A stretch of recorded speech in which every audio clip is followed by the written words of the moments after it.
Be a great day of football here in the PSAC, and my mistake, California is actually receiving this kickoff, so Clarion will be kicking off from your right to left on the radio dial, and the kick is away. And California's Derek Caraway receives the kick at about the 10-yard line, runs up the right hash, make it to the 40, be thrown down at around the 45-yard line. Nice kickoff return there for the wide receiver for California and Derek Caraway. Yeah, really a lot of room there for Derek Caraway to work his way on this near sideline. Big hole to burst through here, right around the 30-yard line. He was able to just propel through that gap. Was brought down by a jersey tug, but nonetheless, great starting field position for this dangerous California offense. And we've talked about it all season long, the 1-2 punch, the quarterback and Noah Mitchell, a true freshman, and then the running back, the transfer junior running back, and Nelson Brown have led this Vulcan offense. 3 straight games with 3 straight touchdowns for Nelson Brown. The first play of the game will be a handoff. The right side of this offensive line as Nelson Brown tries to push forward. We're going to give him around 2 yards there on that play, setting up a 2nd and 8. Going back to the ground game here is California to get this game underway. Of course, if you're able to establish a presence on the ground here, you can really open up the playbook and be able to start working in the passing game, which they love to do so much. That they do. Ball's on California's own 49-yard line on their right hash. 14-19 left to go. Just underway here as it's going to be a quick screen to the right to Tyson Hill. Tyson Hill catches the ball, gets right upfield, right at the first down marker, and Colin looks like they're going to mark him a yard short, but a nice play there on the jailbreak screen to the wide receiver. Yeah, really was able to break through that coverage there, turned around quite quickly, shed the blocker, and made his way up the field.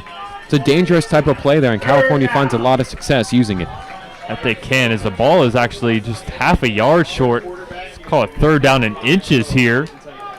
Ball's at the Clarion now 43-yard line, still on the right hash. There's no Mitchell, sends Tyson Hill in motion. Hands the ball off inside to Nelson Brown. Nelson Brown has the first down, is taken down, pushes forward actually, just past the 35, down to the 33-yard line. That's been the story of his season so far.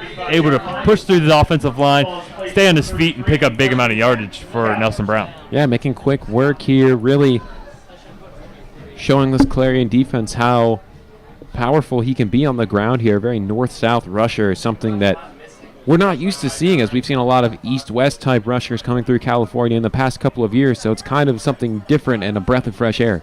And it is. Get a 3-receiver set here for California. Nelson Brown in the backfield as Noah Mitchell now drops back to pass and is going to way overshoot his intended target. That is Chad Livingston.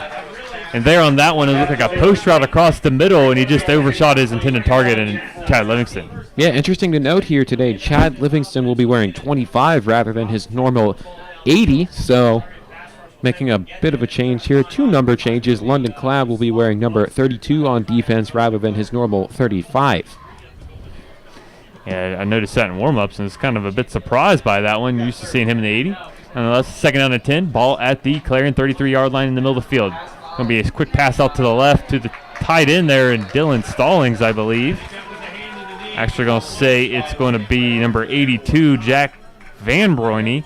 Catches that ball and it's going to be taken down in the backfield, calling right at that left hash. Yeah, Jack Van Broyne is a very sneaky target here for this California offense. He'll get in a couple of 4 wide sets, and he'll be able to catch a quick screen like that and try to make some motion to get open there. Big body to really take down there. So he's a good target to find when you're looking to really knock some players around here and get some bully yards. Yeah, he was caught in the backfield there on that one, though. It's going to set up a 3rd and 11. Ball on the left hash, the 34-yard line of the Clarion Golden Eagles. Noah Mitchell calls it the cadence, now takes a snap. Looking out to his right side. We'll give it off to Tyson Hill, and Tyson Hill caught that ball on his knee. It's going to be around right at the first down marker. See if they give him the first down. Caught that ball right on the right side. They are going to give him the first down. Caught that ball right at the 23-yard line. It was just in a perfect spot there on that one. Yeah, perfect spot. Able to come back and wrangle that one in on this near sideline here. Had a nice amount of space and was able to get that first down catch. That he was. First down, ball on the right hash. Clarion 23-yard line. Couple 3rd down pickups for this Vulcan offense as Noah Mitchell's now calling out a bit of an audible. He has Tyson Hill on the near side of the field, 3 receivers to the top side. Mitchell takes the snap, looks off to the right to Tyson Hill again. Tyson Hill catches it, Pushes past the 15 down to the 14-yard line. Another nice pickup there on first down. It's going to be a pickup of 9 yards there for Tyson Hill through the air. Looks like Tyson Hill's going to make himself at home here on this near sideline today. He's really found a lot of success, really had a man guarding him the past couple of times. That's Dorian Johnson for the Golden Eagles, and he's really making Johnson pay here by giving too much space. And he is, as balling out on the 19-yard line. 11:03 and counting left to go in this first quarter.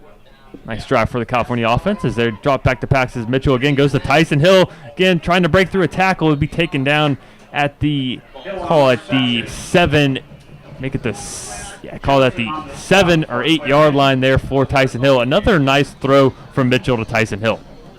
Going back to Tyson Hill, constantly calling his number here throughout this one.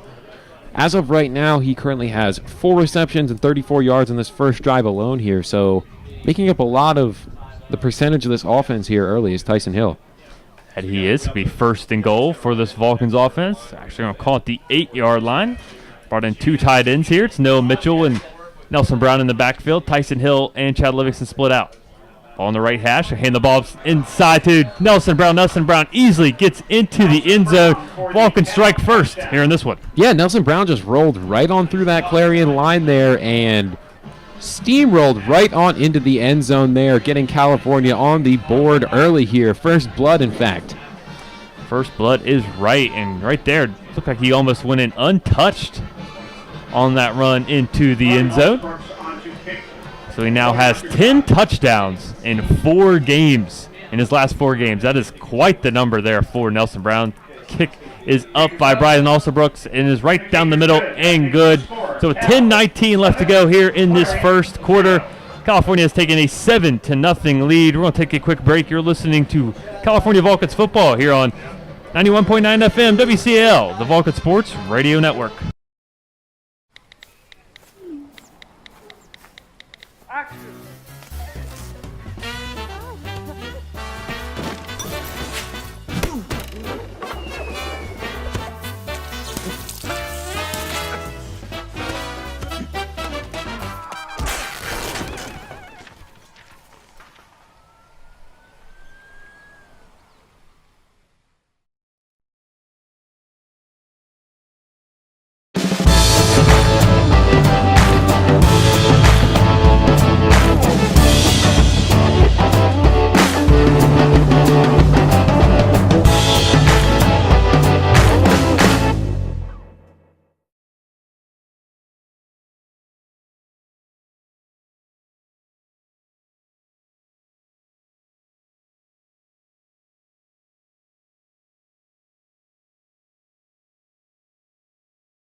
Welcome back into Memorial Stadium here on the campus of Clarion University. California's taken a 7-0 lead with 10-19 left to go in the first quarter. Scored on an opening drive, and Brian Alsobrooks' kickoff is away.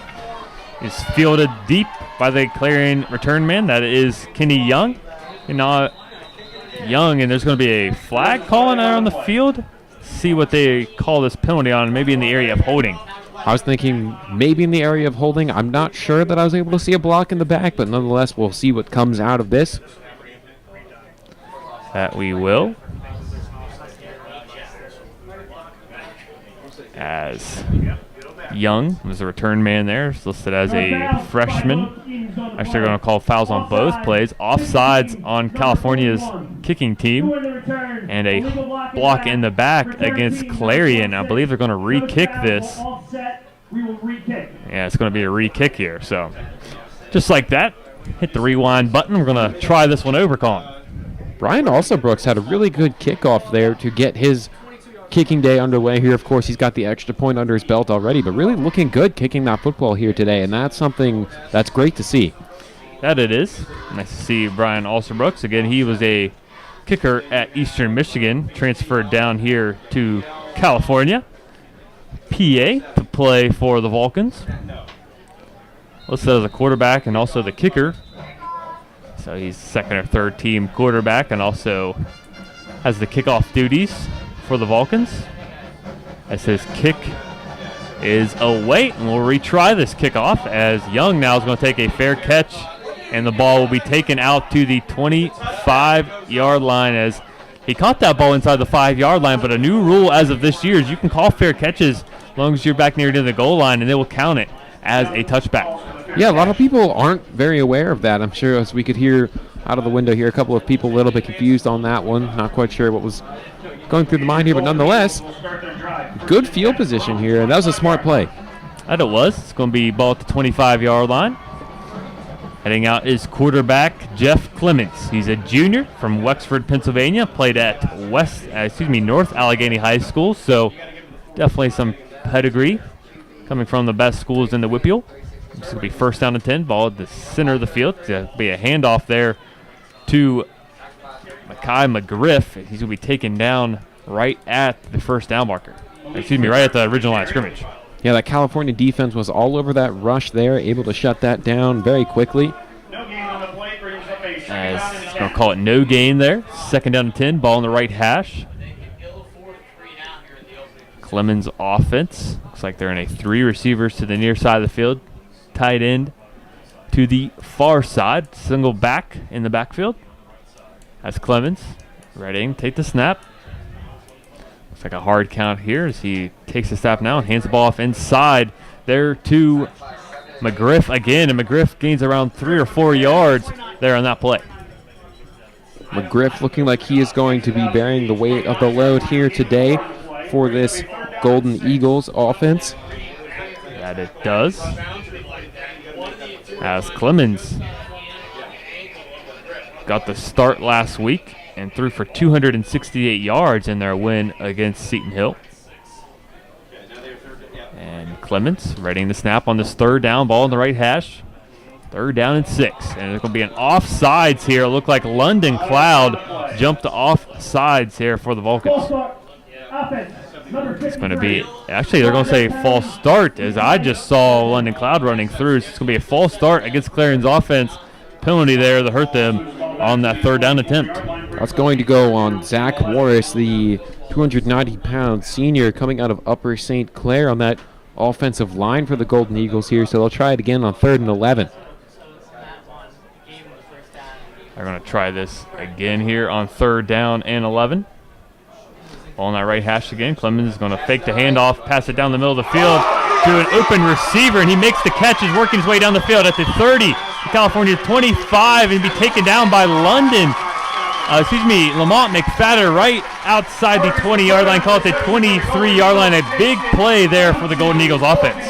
A lot of miscommunication there when you have a quick slant like that, as we've seen California has made a living off of those throughout this season here to date. And when you really execute one of those well, if you get somebody in a man-on-man situation, if you're able to just catch that and make 1 or 2 nifty moves, you've got a very good chance at streaking down the field with no one behind you. So good play there on 3rd down to really gain those 11 they needed and quite more. That he can. I believe that was number 16, McNair, the receiver. Can't quite tell with these numbers that they have here from Clarion. It's going to be a handoff to the inside there to McGriff. McGriff finds a hole, looks off to the left side of the field, down to the 15, down to the 10, and be brought down at the 7-yard line. A flag comes out late.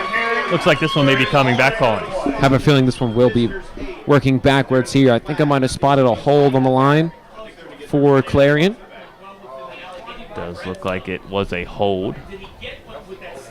Actually, and he made the catch there was A.Z. Britt, redshirt freshman out of Penn Hills High School. Going to run. Be a block in the back against Clarion here. It's going to set them back 10 yards. And they're going to replay first down. It's going to be 2nd down. It's going to be round 14 there for Clarion. Block in the back on Dana Jackson, the 195-pound junior from Baltimore, Maryland, transferred into Clarion from Fairmont State. Coming from a decent program there at Fairmont State. Of course, getting to see them. Sorry there, Dylan. Getting to see them on the NCAA hybrid game on Twitter over the past week, Thursday night. A 5 receiver set here for Clemens. Clemens looks off to his right, and a wide open receiver there. It's like number 86 as he makes the catch right inside the 20-yard line. the 17s as we second down and short here. Trayvon Holton with the catch for Clarion. Yeah, really kind of split that defense there. Holton had a couple of guys around him, was able to just really get comfortable in that hole right there and get a decent gain, keep this offense moving here. 2nd and 4. 2nd down and 4 as this offense has found the open receiver so far. Clemens has quite the quick start. As here on this 2nd down and 4 attempt, ball on the right hash, 27-yard line. Driving now, this is a running back, Delvin Clark, as he gets down inside the 10-yard line. The 1st and goal, we're going to spot him out right at the 9-yard line. So 1st down and now 1st and goal for this Golden Eagles offense. This is one of the things that makes this Clarion team so interesting here, as I was reviewing their team site before we came on the air here today, but they have 3 rushers on this team who are currently sitting with triple digits here. Devin Clark, of course, being the number 2 running back with 117 yards and a touchdown to his credit here so far. But McGriff can also run as well, as we see, 194 yards for him. And then Scott Florence, the 3rd on this chart here, 116 to his credit. So really 3 different options on the ground. They do, and they're going to go back to McGriff here. And McGriff's going to be taken down just outside of the goal line, right at the 1-yard line. The ball popped out late. California thought they could recover, but they're going to mark him down right at the 1-yard line. The 6:08 left to go here in this one. Clock is still running. 7-0 lead for California, as this drive was really started by a big play on 3rd down from Clemens to the receiver for the Golden Eagles in AZ Britt. Got them down inside the 30-yard line, and they've been driving ever since. The 2nd down and goal from the 1-yard line. It's Clemens. It's in a bit of a hard count. It's got McGriff next to him. McGriff's going to take the ball inside and pow forward into the end zone. So Clarion answers the Vulcans right back. Malik McGriff here. Oh, looks like we're going to have a flag here, as I did see a California player hit the deck on that one. Not sure what was going on in that huddle up there, but Malik McGriff really followed his blocks and found a hole in the middle of that California defensive line, and was able to just plunge on in there and get this game nearly back to even, extra point away from having a tie game. That they are. McGriff just uses his strength and size as he's running off to the sideline, pointing up at the crowd saying, "Feed me that ball," as he gets right into the end zone. 5:37 left to go. Clarion pinning an extra point to be able to tie this game back up. Athletic training staff making their way out onto the field here, tending to one of the Vulcans here who was trotted off the field under their own power. They're going to call a personal foul against Clarion. That penalty will be assessed on the kickoff. That penalty was against Maverick Kelsia, the fullback for the Golden Eagles. So that'll help out this Vulcans offense come the kickoff. Player that came off the field for California under his own power was Brendan Edwards. Looked okay to me, made a nice trot off the field here. Think he'll be all right. As now the kick is up from Clarion, and they'll be blocked there by California. They will pick this ball up. Looks like London Cloud has the ball streaking down the left sideline to the 40, to the 35, and he will be taken down. There are flags all over the place. It looks like some blocks in the back, and it's like a couple guys got laid out there calling. Did you see what happened? Yeah, definitely you hit the nail on the head there. Did see a block in the back, and really looks like one of these Clarion players took the brunt of that, and hopefully everything comes of all right out there, because tell you what, that was a rough hit right there, and you hate to see any kind of player taking an injury like that. That you do. That one looked like trouble for sure. As we are awaiting, we head to commercial break, waiting to see what this call is before we head off to commercial break. Gerald Brown, of course, being the official one to touch that football and block it for California here in this extra point attempt. It was a nice block. I think the block will stand. We're just going to stick with you here and not take a commercial break, since they're going to be ready to kick off as soon as this gets situated. They're going to call a block in the back against California. Number 8 for the Vulcans. It's Breon Koch. Correction. Actually, going to say personal foul, unnecessary roughness against California. Number 54 for California, and Derek Corby. And these penalties will offset since nothing can be done since it was on extra point. So some frustrated fans here from Clarion, but Collins for sticking with you here. The rule states that you can't, nothing can really be done because that was on the return. You can't really take that on the kickoff, and maybe that's something they could address because a situation like this feels like they should maybe assess those penalties on the kickoff.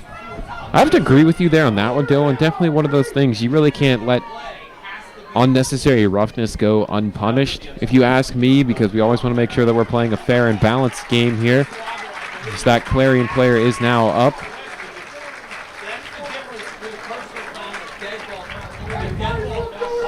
And they're still attending to the injured player here. As again, it's Colin, you want to update us on Slippery Rock and IUP there in the first quarter. Number 14, IUP Crimson Hawks here, looking to get back on track after the Coal Bowl loss last weekend, are hosting Slippery Rock. That game is now underway. Slippery Rock does hold the lead right now, 7-3, 7:25 remaining in that first quarter of action here.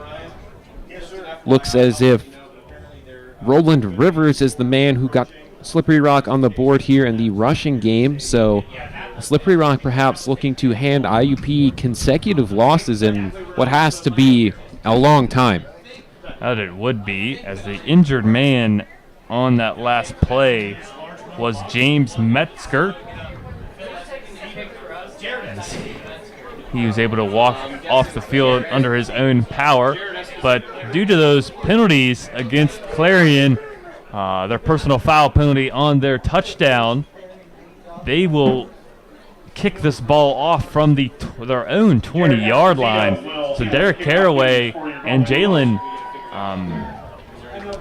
Bell for California are lined up already on their 20-yard line. So should end up with great field position here. And fans are still upset over that last play, and kind of deservedly so. They don't understand why they have to kick off from here. But nonetheless, they will down this ball as the ball is kicked off right around the 50-yard line, and California looks like Dylan Stallings able to dive on that ball right at their own, call it 48-yard line.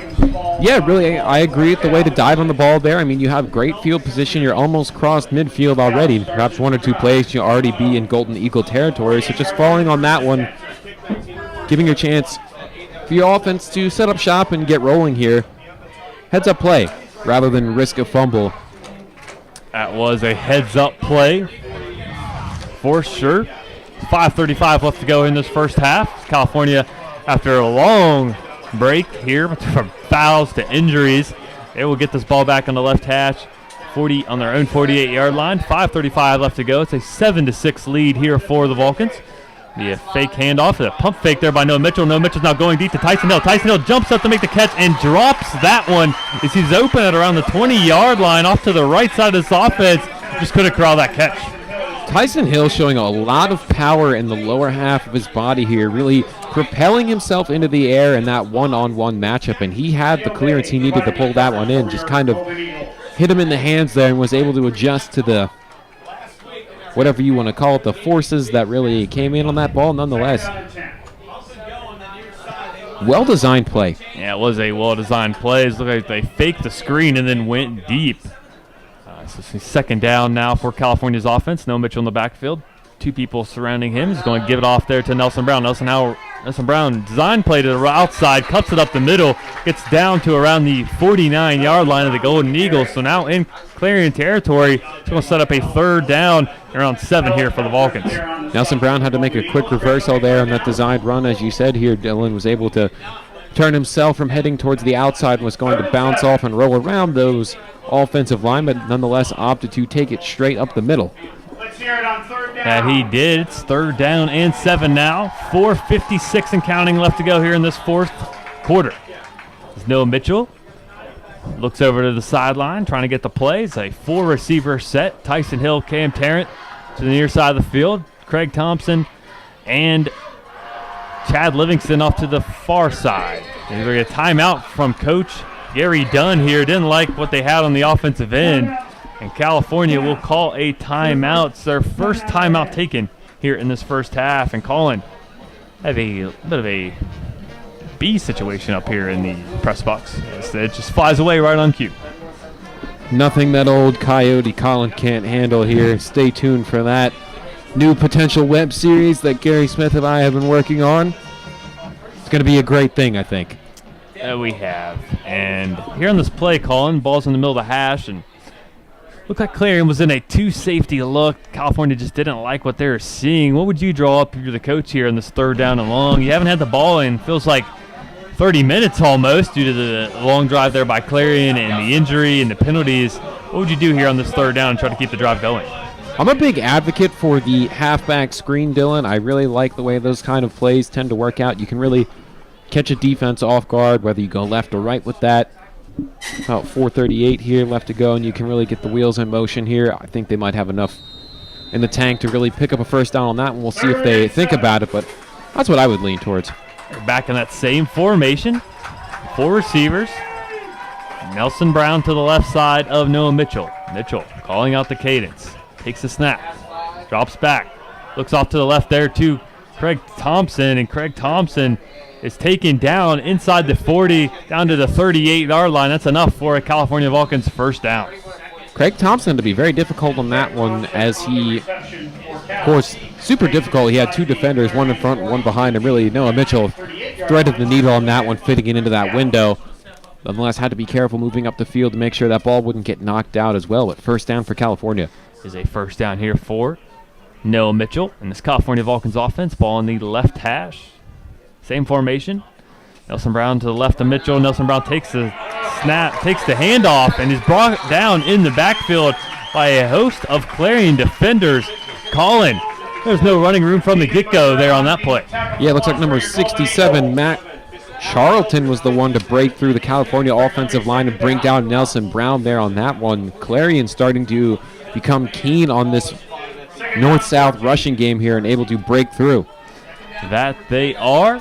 California now trips to the far side of the field. Nearest receiver to us here, right in the numbers, is Tyson Hill. Nelson Brown to the right side of Noah Mitchell. Ball right in the center of the field from the 42-yard line. It's going to be a halfback draw there to Nelson Brown. Nelson Brown makes a guy miss, makes another man miss. Staying on this field, hand bounces, breaks a couple tackles, is taken down inside the 25-yard line down to the 22. What a nice, strong run there by Nelson Brown. A lot of balance and concentration there, making that play a first down rather than a loss of yards. Nelson Brown bounced off a couple of men and was able to really regain that balance there, heading towards the ground. Stuck that left hand out, able to keep himself up and rolling here. Big play there. What a huge play there on second down and long. Nelson Brown showing why he's the motor of this Vulcans offense. They're coming right back. First and 10. Handoff again to Nelson Brown. Nelson Brown juking and driving, bounces back, and then pushes forward down inside the 20 to the 18-yard line. This Vulcans offense starting to roll here, Colin. Really something you're seeing today in football as opposed to years ago. The running game has turned into more of a patience game here rather than just handing it off and just putting your head down and going for as many yards as you can without taking a look here. Patience is the key to playing the running back position here, and Nelson Brown really took a backwards jump there on that one to be able to pull out of a hole he didn't quite think he was going to be able to move through and find another one instead. Yeah, pistol look here for California as another handoff to Nelson Brown to the left side of the field, be taken down inside the 15, down to the 13, right at that first down marker. 2:15 to go and rolling here in this first half, and another big run there from Nelson Brown is going to put them right at the first down marker, Colin. Driving towards this end zone here with a chance to go up 14-7 at the end of the first quarter. 14 points to begin with. Definitely a great start for California. Clock now inside of 2 minutes on this third down and short for the Vulcans. 4 receivers set. Nelson Brown to quarterback Noah Mitchell's left. Mitchell waiting the snap. Ball again on that left hash. Hands the ball off inside again to Nelson Brown. Nelson Brown picks up 2 yards, and that's enough for a California Vulcans first down. Ball down to the 11-yard line. Gritty run there as Brown really just dragged 1 or 2 tacklers along with him for the ride there en route to that first down. It appears we've got a downed Golden Eagle here. And the downed Golden Eagle may very well be one of those tacklers that was in there trying to bring down the strong runner for California. And now with this injury, Colin, take a trip around the PSAC West in terms of the scoreboards. Millersville still holding that lead over Lock Haven 24-6, 4:53 remaining in the fourth quarter. In that one, Gannon continues to increase their lead as it is now 48-28 over the Griffins of Seton Hill in Gannon. 3:46 remaining in the fourth quarter there. Mercyhurst still holds that lead, 24-6, fourth quarter of action, 14-18 remaining there. So Mercyhurst playing spoiler here today. Few moments away from really shocking the PSAC West. LIU Post leads Shippensburg 15-14 at the half. Westchester and Bloomsburg getting underway 3-0. The Golden Rams are in the lead here, just about at the end of the first quarter of action, and we're still going to keep a close eye on this Slippery Rock and IUP game here. Still 7-3, about 2:40 remaining in the first quarter of action there. And the nightcap, of course, will be Kutztown visiting East Stroudsburg for their homecoming at 6:05. Able to get us some stats here from this one, as for California, it's been all Nelson Brown so far. Nelson Brown sitting with 41 yards to his credit here today on 9 attempts. Noah Mitchell, 6 of 8 for 52 yards. And Tyson Hill still leading the way in the receiving game, 4 for 33. And California getting ready to head back to action here. Trips receivers to the near side of the field. Single receiver Tyson Hill to the left. As Noah Mitchell now is going to get a illegal procedure now to try to send a man in motion. And it'll be a false start against California's offense. Going to set them back for first down and long here, Colin. Dylan, I'll tell you something that's really interesting about visiting Clarion here today. I took a quick look down to our right here, and looks like somebody's provided the Clarion band with flags of their own here, playing along with the referee here today. Something interesting you don't see every day. No, you do not. Second down, and make it first down, excuse me. Ball at the Clarion 16-yard line. It's going to be a handoff, actually a play action pass there from Noah Mitchell. Noah Mitchell just has to throw that ball away. He's looking for Cam Tarrant across the middle of the field. Nowhere to go. It's going to be second down and 15 here for the Vulcans offense. 1:06 left to go in this first quarter. I don't even think Cam Tarrant was expecting that ball to come his way there, as he just really kind of threw his hands up at the last second. Really was not expecting that pass to be tossed to him there. Not very far away from Noah Mitchell, but nonetheless, that one's going to fall incomplete. A little bit off the same page here. And it was. Looks like it may have been a run-pass option there. But nonetheless, we're heading back to second down and 15. As Noah Mitchell now looks off to his left, hands it off to Nelson Brown. Nelson Brown be taken down right far side of the field, right at the original first down marker. So a gain of 5 there through the air from Mitchell to Nelson Brown. Yep, gained a couple of yards there, pushing up that far sideline. Nice stiff arm there to keep himself up and moving, but now it brings up a 3rd and 10. It's going to be 3rd down and 10 here. Ball it again at the 11-yard line. He trips to the near side of the field. Single receiver Tyson Hill to the left. Noah Mitchell has his sidecar, and that is Nelson Brown to his left. Mitchell gets an audible from the sideline. Play clock now down to 8. Takes the snap, does Mitchell. Mitchell looks off to his right to Craig Thompson. Craig Thompson, nice strong hands, pulls that ball in right at the goal line and in for a touchdown. A bullet of a pass there from Noah Mitchell. A little bit of a dangerous pass there, too, as Craig Thompson had 2 men draped all over him in the middle of the field there and was able to snag that one between those 2 defenders and carry one along with for the rest of the way into the touchdown there. That he did, and a nice strong catch there by Craig Thompson. And for Craig Thompson, his first touchdown catch since the opening game of the season for California, as Brian Alsterbrook's kicks goes right down through the middle of the uprights. We'll take a quick commercial break. You're listening to California Vulcans football here on WCAL, the Vulcan Sports Radio Network. Hamilton was adopted from a rescue in 2008. He really likes to be around people. And as soon as I start to make my breakfast, Hamilton is right there. I get out my mat and I'm doing a downward dog and he's underneath. He's quite the pug about town. He gets invited to a lot of parties. He knows he's a pretty big deal. I mean, look at this little face. How could you not love him?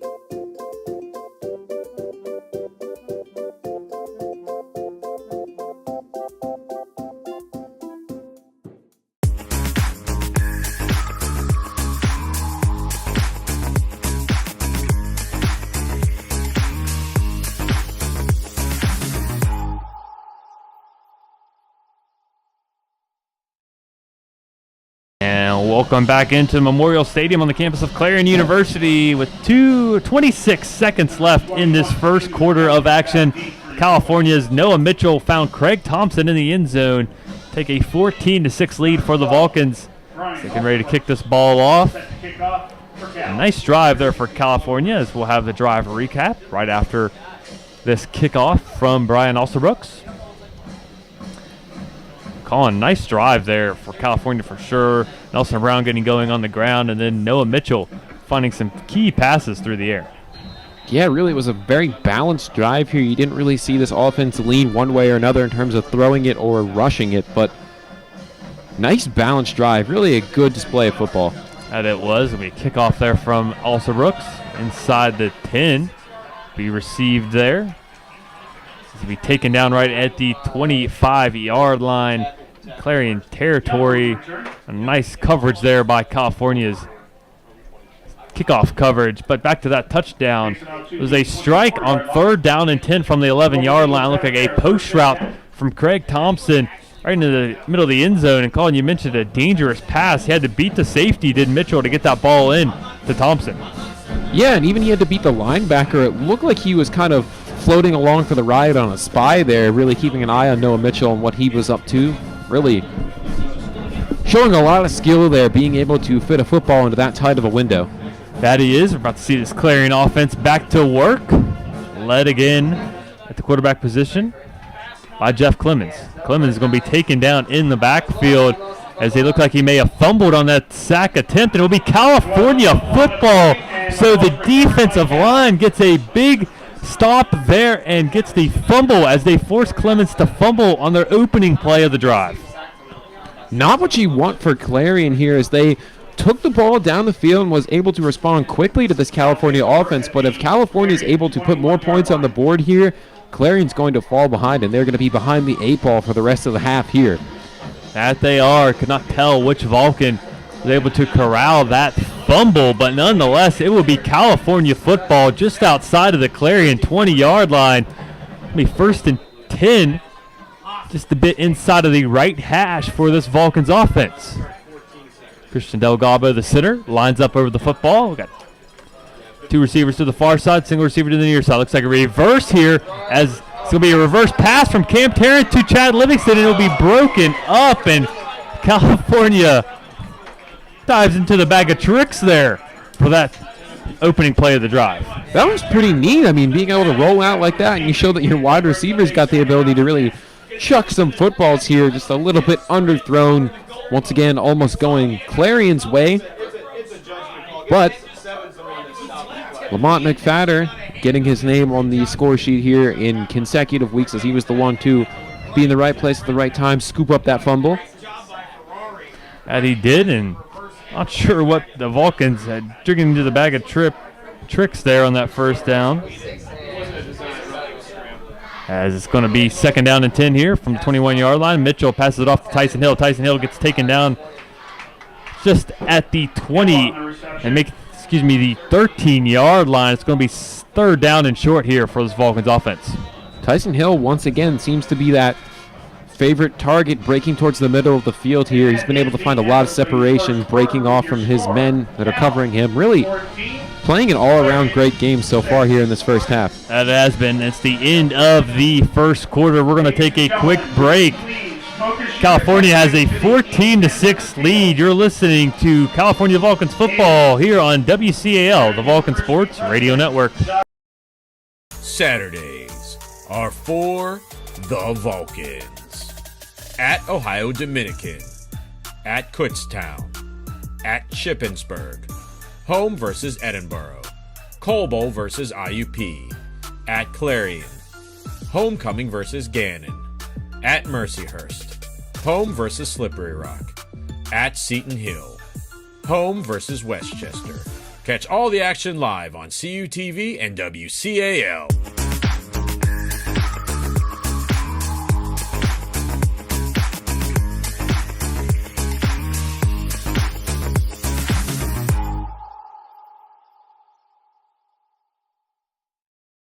And welcome back here to Memorial Stadium, Clarion, Pennsylvania. Start of the second quarter of action. California has jumped out to a 14-6 lead, scoring on their first two drives of this one. And Colin, it's been a nice show between the two studs on this California Vulcans offense, Noah Mitchell and Nelson Brown. Yeah, really pacing this offense here, giving a well-rounded look to the offense, which is something we really haven't seen in the past. It's nice to see it. It's kind of like peanut butter and jelly, two great things coming together to make a great combo. Ladies and gentlemen, due to That is correct, and actually they're going to call a lightning delay here in this one. They will have to clear the stadium, so something I have never been a part of. Lightning delay, so this one may last. It's going to last at least 30 minutes, so we're going to go ahead and head back to some music here on WCAL, as this break will last well over 30 minutes, and that is not what we were looking forward to seeing, Colin.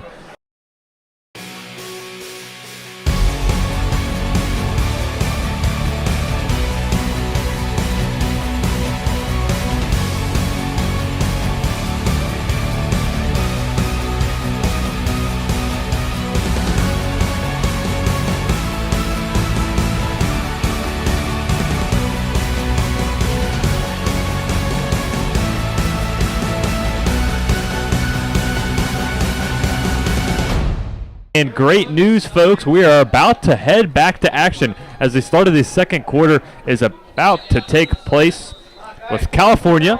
To reset you here, 14-6 lead for the Vulcans. Ball on the left hash, right at the 14-yard line, 3rd down and 2. Handoff to the right side to Nelson Brown. Nelson Brown pushes ahead right to the 10-yard line. Should be 1st and goal for the Vulcans. Colin, the break is over and we're back to action here. Yep, we are officially back here as Nelson Brown surges forward for that 1st down. Getting this California offense back and moving once again, looking to go up 2 scores. We are, and again, Nelson Brown had a touchdown there in the first quarter. And 1st and goal here from the 10. It's a handoff up the middle to Nelson Brown again. He gets right to the 5-yard line. A nice run again, and Colin, he is putting on a show these last couple weeks, Nelson Brown. He really has. Multiple times he has helped out on the ground effort for California, surging to multiple touchdown days against Shippensburg and IUP, just to name a few. And we're back to action quickly. It's going to be a keep there to Noah Mitchell. He's going to be taken down with a loss of, they're going to give it a loss of 2 to Noah Mitchell. And they did the same play they just ran, Colin. They ran a bit of a zone read option. Mitchell kept it and was taken down in the backfield. It's going to set up now a 3rd down and goal from the 8-yard line. 4 receivers set. Ball right in the center of the field. California traveling from your right dial to your left. As it is, again, is the second quarter. 4 receivers set. Tyson Hill, Cam Tarrant nearest receivers to us. Further side of the field is Craig Thompson and Chad Livingston. Mitchell drops back, looks to his left to Tyson Hill. Dumps it down to Nelson Brown in the middle of the field. Nelson Brown trying to get to the end zone, pulls defenders and gets into the end zone. Nelson Brown goes beast mode yet again and gets into the end zone for 6 points. Big effort there from Nelson Brown, really making a couple men miss on that check down. Ultimately, he would receive it in the middle between the 2 hash marks and work his way to this near side here. Even drug one guy with him. I saw that jersey stretch for all it was worth, but nonetheless, that is a touchdown for California. That is a touchdown, and Nelson Brown decides, I'm going to catch a pass and take it into the end zone. We've seen him score 10 touchdowns over the last 4 games. And he gets one there through the air, and the Alsobrooks kick is up, and it is good. So California quickly now, 13:22 left to go here in the first half. California has a 21-6 lead. Again, you're listening to California Vulcans football. We'll be back after a quick commercial break here on the Vulcan Sports Radio Network. High school football is back on CUTV. Brownsville versus Bentworth. Upper Dauphin versus Millersburg. Charleroi versus Fraser. California versus Washington. Bell Vernon versus Greensburg-Salem. Elizabeth Ford versus North Catholic. Carmichaels versus Union. Ringgold versus West Mifflin. Beth Center versus Fraser. Catch all the action on your home for high school football. CUTV, California University Television.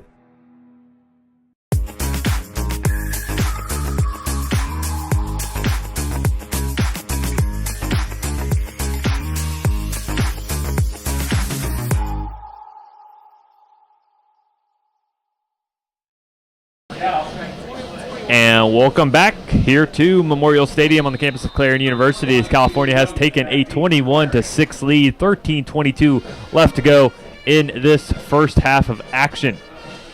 Brian Alsterbrooks ready to kick the kickoff away, and he does so. Is fielded inside the 5. Take it up to the 10, make it to 30. Now as there's a flag coming in late, the return there by Clarion looks like it's going to be coming back on. Yeah, not sure where this flag is being deployed here for. So a good arm tackle by that California special teamsman there. Let's recap that California drive as resulted in a touchdown. After they're actually going for a holding here on Clarion on number 32. That is Trent Rogers, freshman out of Fort Myers, Florida. And move the ball back to the 12-yard line on the left hash. But the last drive there for California lasted 13 minutes and 22 seconds. Resulted in a touchdown. I don't believe that is how much time that lasted. Actually, a minute and 52 seconds. But in real time, it lasted about an hour and a half, Colin. Might be one of the longest drives in California history. Yeah, definitely. As it's going to be a handoff here to catch a number. That's McGriff there. Was an outside run to the left side of the field. And he's brought down right at the original line of scrimmage. This defensive line, Colin, the last couple of games really stepped up.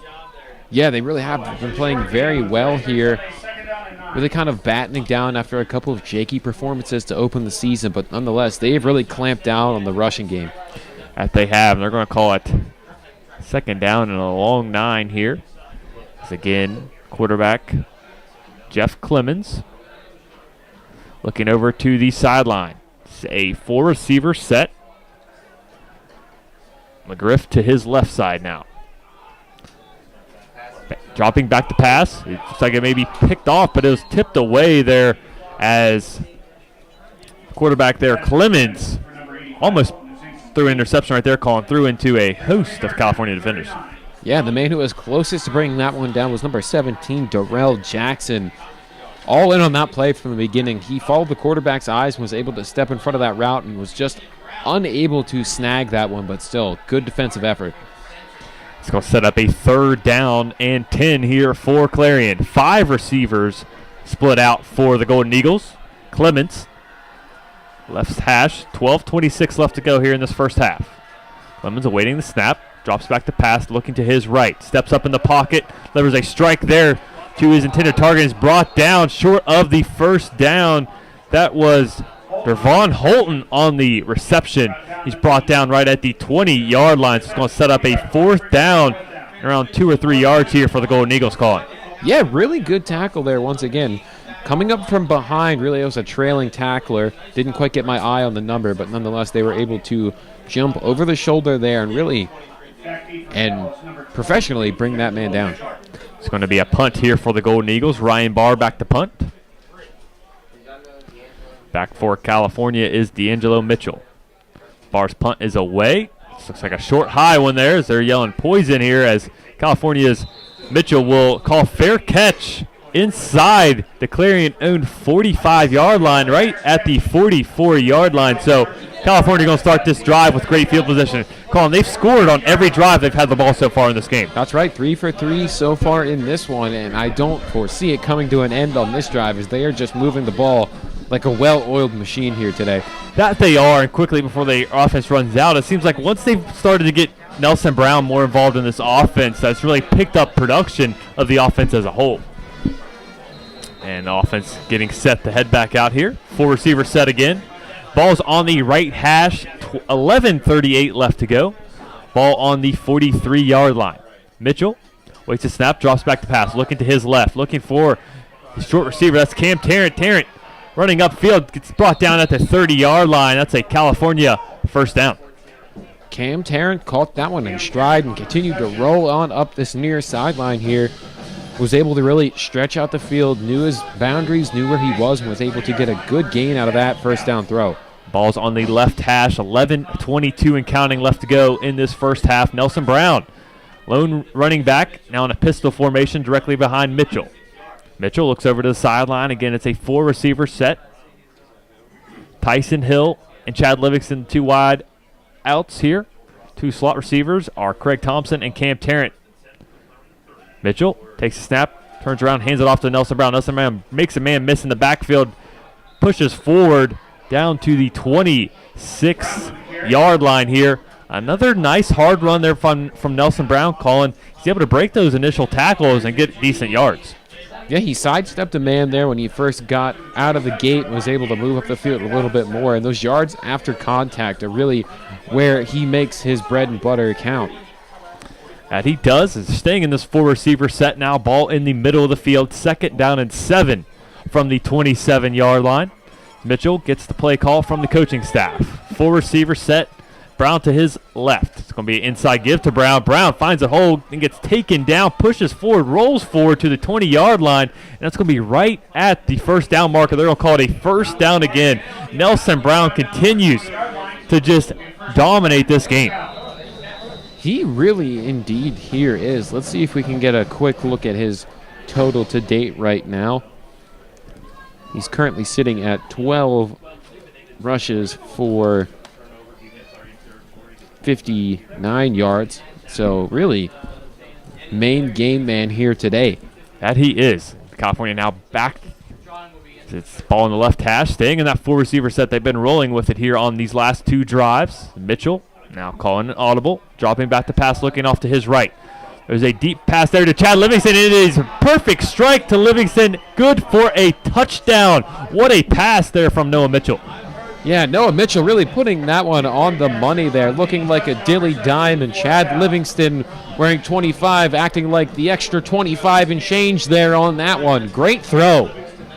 Yeah, what a throw. Put it on a rope there. Usually you see those fly patterns result in some more lobs of the passes, but Mitchell just put that one on a rope there to the right corner of the end zone. Livingston was able to bring it in. Setting up for the kick from Also Brooks, and is up and good, but there is a penalty marker on the play, so hold on to your horses here. I believe it may have been in offsides on the defense, and that penalty will be declined. So with 9:38 left to go here in this first half, California has taken a commanding 28-6 lead. We're going to take a quick commercial break. You're listening to California Vulcans football here on 91.9 FM WCAL, the Vulcan Sports Radio Network.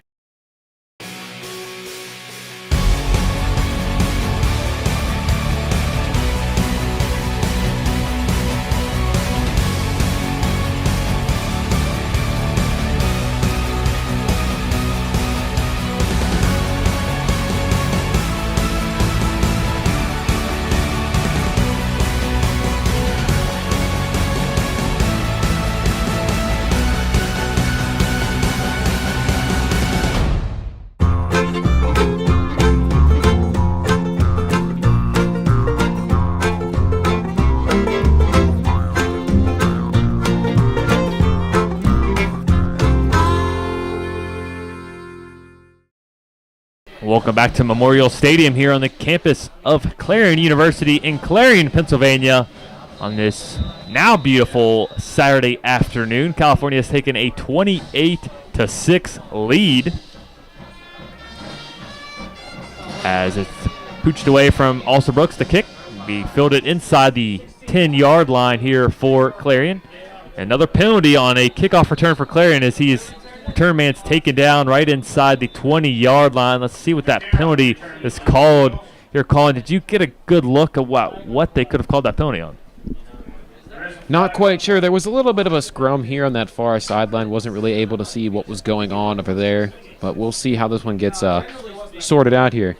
There is no foul on the play. So they're going to call no foul on that play. So Clarion will take over possession of the ball from their own 20-yard line. California struck quickly on that last drive to get them into the end zone. They've scored on every single drive they've had possession of the ball so far in this one. Last drive was 4 plays for 43 yards, took only 2 minutes off the clock, resulted in 7 points for the Vulcans. 9:33 left to go here in this one. As Clemens hands the ball off inside to McGriff. McGriff is taken down immediately in the backfield. See who that is. That's going to be number 35, London Cloud calling. London Cloud with a quick step to get that tackle for a loss. London Cloud has been a very physical factor on this defense throughout this season, really putting his body on the line, flying all around this field, making his presence known. This defense has swallowed up McGriff in the backfield. It's going to set up 2nd down and 12 from the 19-yard line. 9:04 and counting left to go here in this first half of action. Clemens awaiting the snap, sends his man in motion.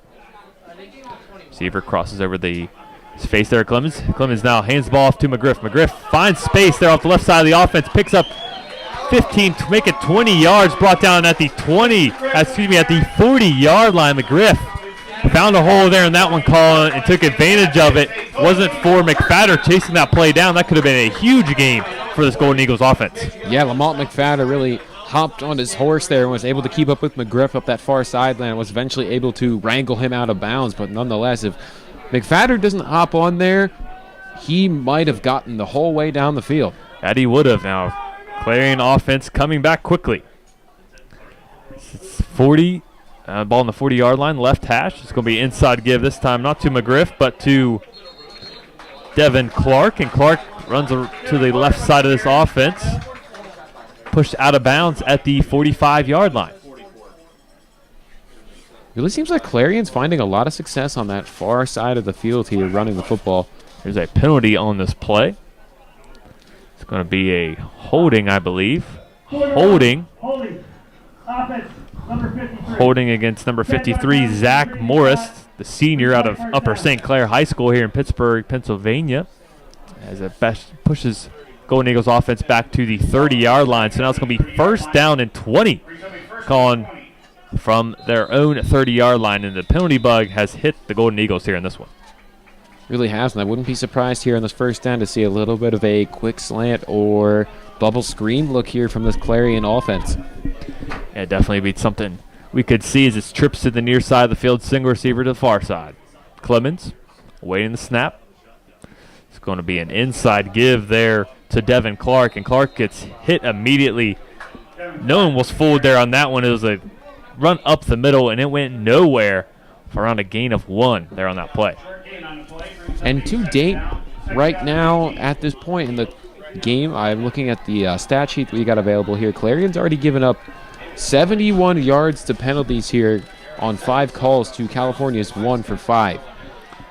Yeah, definitely Clarion the one committing those penalties, and California doing a great job of not committing any penalties. So 2nd down and 19, ball from the 31-yard line.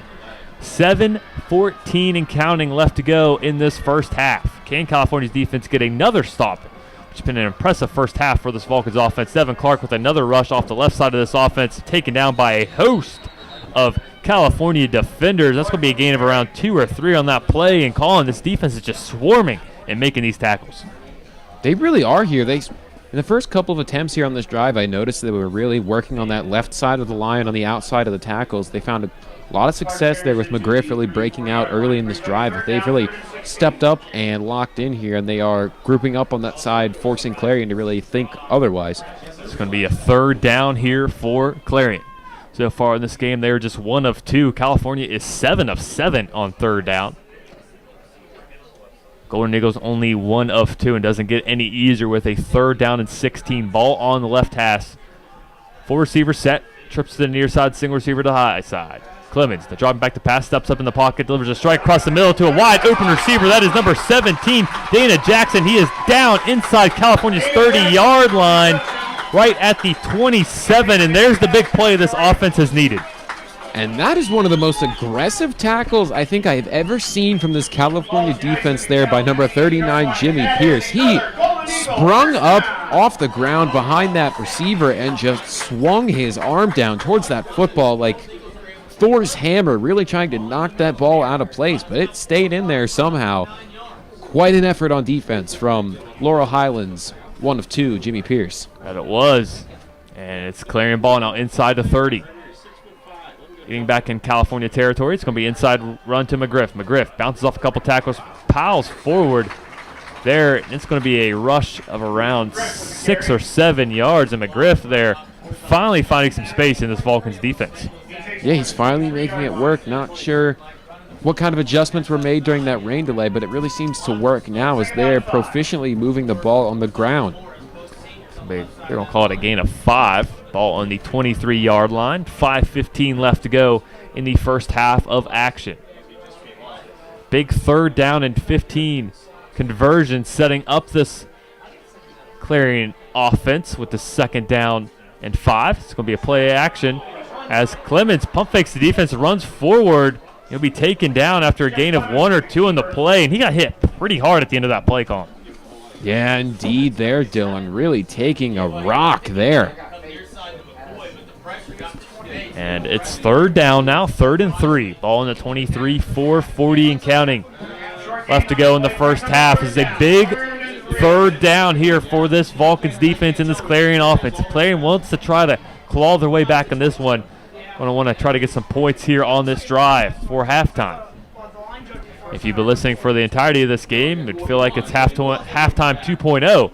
As we had a over hour-long break due to weather, as it's a 4-receiver set as Clemens looks out to the left to an intended receiver who was not even looking for the football. So there, little miscommunication between Clemens and his receivers.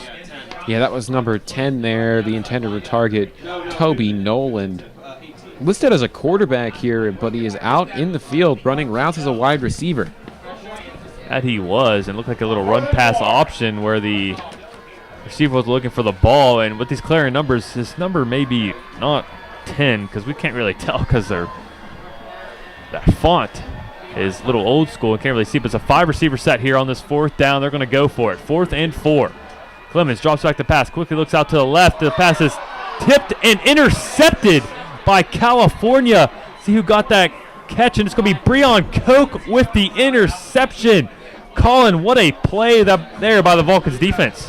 Breon Koch laid all out for that one. Had some great hands. Reminds me of a Troy Polamalu interception quite a few years ago in the divisional playoffs against the Baltimore Ravens, where he was able to get his full hand underneath that ball before it hit the turf and keep it from hitting the ground. One of the greatest highlights in his history, and very similar there on that one. That it was. That's going to set up California now surviving that Clarion drive with California ball now at the 17-yard line, 1st and 10.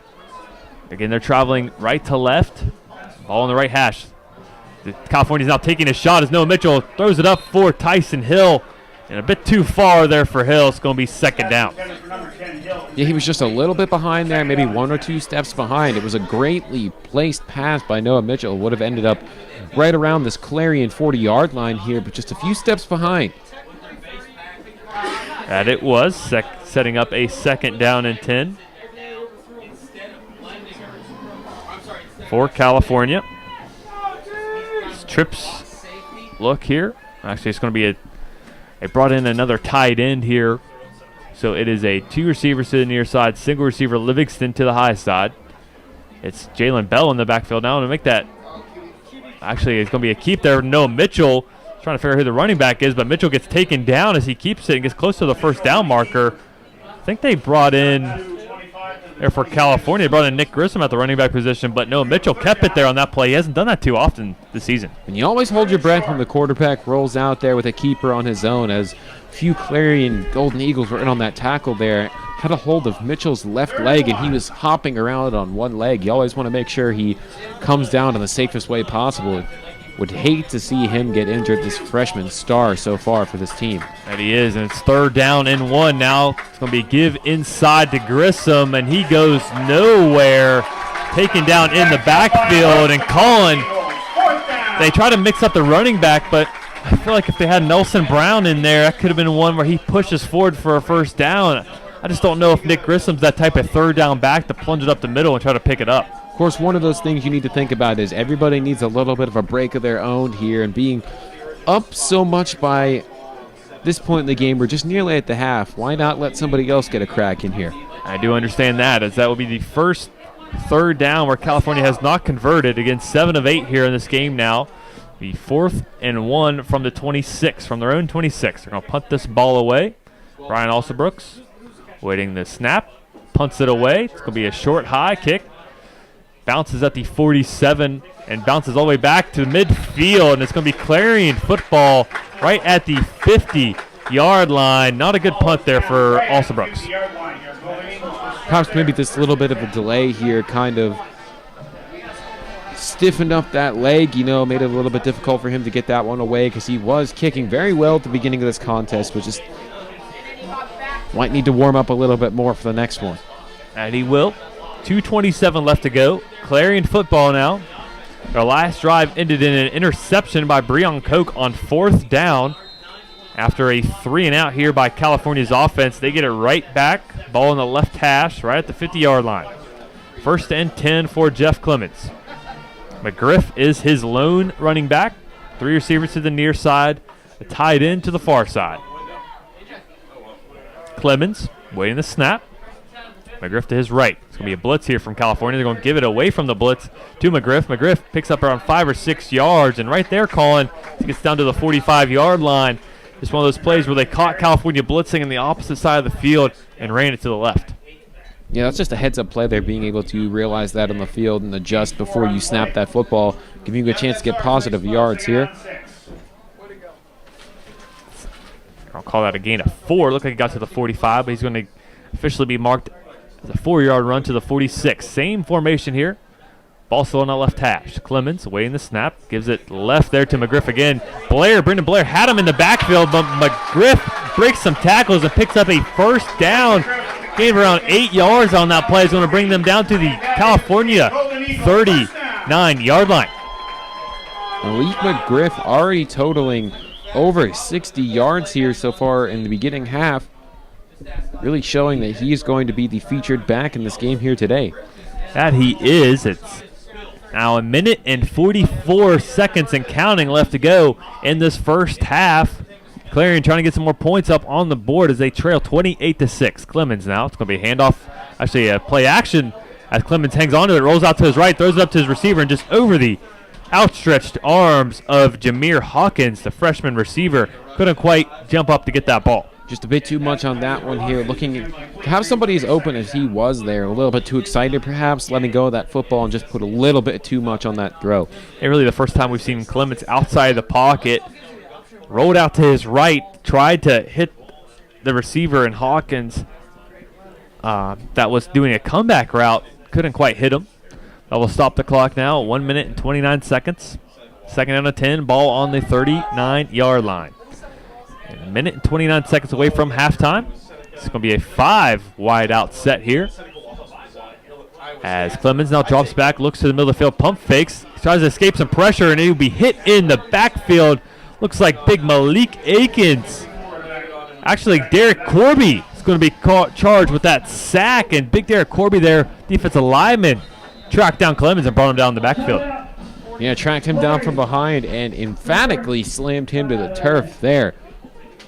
West Chester escapes trouble in Bloomsburg, Pennsylvania, picking up the win 17-14. This was a good one. We paid attention to it over the lightning delay here. That we did, as Clarion's called a timeout now. It's 3rd down and 13. Big play here. Ball on the 42-yard line. 1 minute 19 left to go before halftime. And Colin mentioned about something about surprising scores, and here's the most surprising one of the day. Slippery Rock up 20-6 on IUP. Yeah, Slippery Rock came to play on the road here today. Roland Rivers is 12 for 20, 159 yards and a TD to his credit so far throughout that game, pacing the Rock throughout this one. Lenny Williams, 7 to 15, 106 yards, and he's thrown 2 interceptions in this game as well. Wow, so IUP struggling 2 weeks in a row against their 2 fiercest rivals. Mercyhurst as well got the win against Edinboro, which is kind of a surprising one as well, as Edinboro was 4-1, and Gainan was 1-4, and Gainan came to play today and get the upset. We're about to head back to action now. It's 3:13 left to go. If you missed it, there's a over hour-long lightning delay, so you're wondering why this game that tipped off at 2 o'clock, started at 2 o'clock, is just now reaching halftime at 5 o'clock. That is because of a lightning/weather delay. Back to action here. 3rd and 13. Clemens, single back there. This is a 5-receiver set. Clemens, off the hard count, gets the snap. Drops back. Faces pressure. Looks like he'll be brought down in the backfield again. See who's back there. That looks like Breon Koch, who had the interception on the 4th down attempt last drive will now get the sack there on Clements. Yeah, big effort there to get around that offensive line of Clarion and really just swallow up the quarterback on that play. California calls a timeout now. Sets up 4th down. A little over 22 yards here on this 4th down. So California calls a timeout. Their first timeout called here in this game. Try to get some points here before the half. Again, 1 minute and 9 seconds left to go. California with a 28-6 lead, scored on 4 of their first 5 drives, 2 of which were Nelson Brown. Nelson Brown with a rush and a receiving touchdown, but 3 touchdown passes for Noah Mitchell as well in that first half. Kind of quietly having quite a great first half is Noah Mitchell. Taking a quick look around the rest of the PSAC here, LIU Post gets the road win over Shippensburg, 41-39.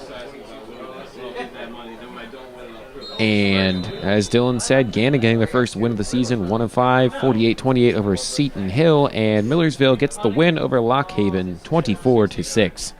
Punt is about to be away, and it is, as it's Derek Caraway calling a fair catch at California's 20-yard line. So California will have 1 minute and 3 seconds, 2 timeouts to try to drive 80 yards down the field.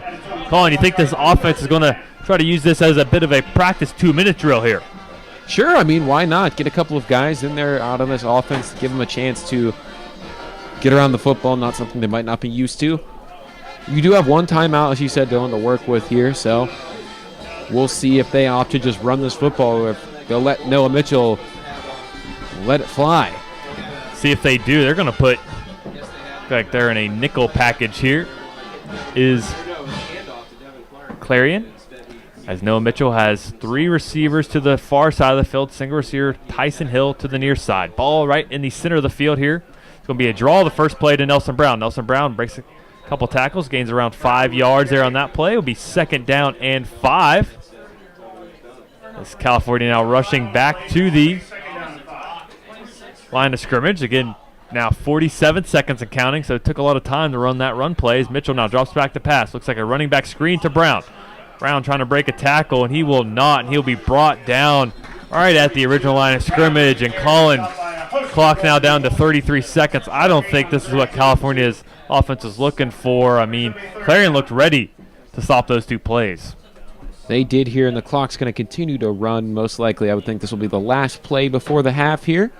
See if they try to take a shot, though, as the play clock hasn't even reset here. So as it doesn't need to, this could be the last play of the game, the first half, excuse me, as Mitchell now looks over the sideline, and I think they're going to let this clock run down to halftime, and they will. So at half, California has a 28-6 lead.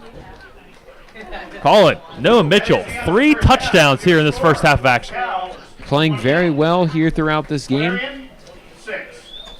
And they are really just showing, once again, why they're so well-balanced on offense. I know we had a lot of questions about that going into this season, but they are proving week in and week out that they can run the ball, pass the ball. They can do it all here so far. That they can, as we're going to take a halftime break. We'll be back with around 5 minutes left to go here in this halftime. It's halftime 2.0, so stick around.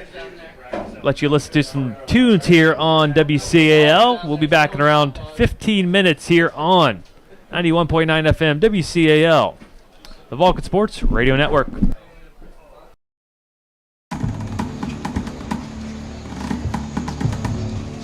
Patriotism. There's a word thrown around a lot.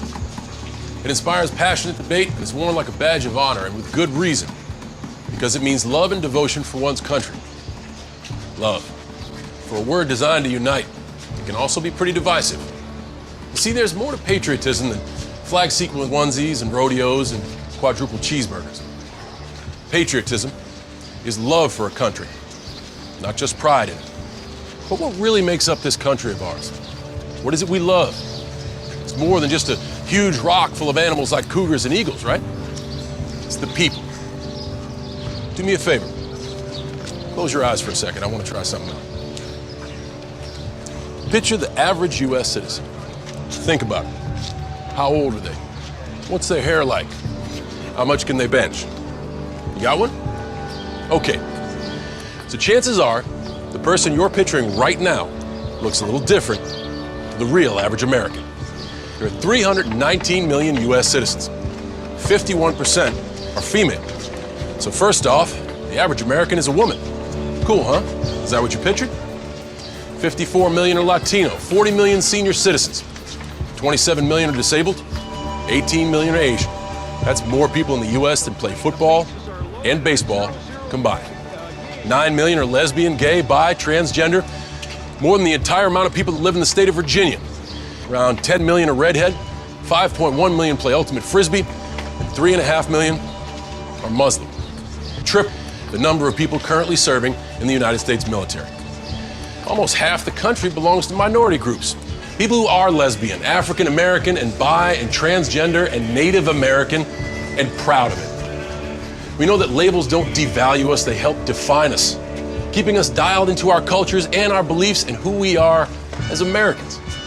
After all, what's more American than freedom to celebrate the things that make us, us? I mean, it's stitched into the stars and stripes of this country. From the Constitution to Gettysburg, to our motto, E pluribus unum, from many, one. It's even in our country's name, the United States. This year, patriotism shouldn't just be about pride of country. It should be about love. Love beyond age, disability, sexuality, race, religion, and any other labels. Because the second any of us judge people based on those labels, we're not really being patriotic, are we? So let's try this one more time. Close your eyes. Picture the average Joe or Joan or Juan or Jean-Luc. The real people who make America, America. And this year, whenever you feel the urge to don those star-spangled shorts, set off fireworks the size of my biceps to show love for our country, remember that to love America is to love all Americans.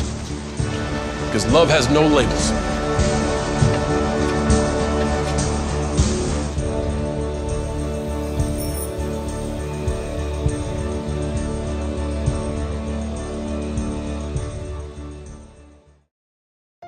Are you a visual storyteller? The Cal Times and CUTV is looking for students with an interest in expanding their skills in photography and videography. We call it visual journalism, and we're here to offer you opportunities to learn how to shoot and edit from a wide range of events at California University of Pennsylvania. Our focus is on local coverage of sports and news events from campus and around the region. We provide on-site training as we help you develop your skills as a visual multimedia storyteller for the Cal Times newspaper and CUTV News Center. To learn more about visual journalism opportunities and join our team, visit our media production facility in the Natali Student Center or email the Cal Times at caltimes@calu.edu.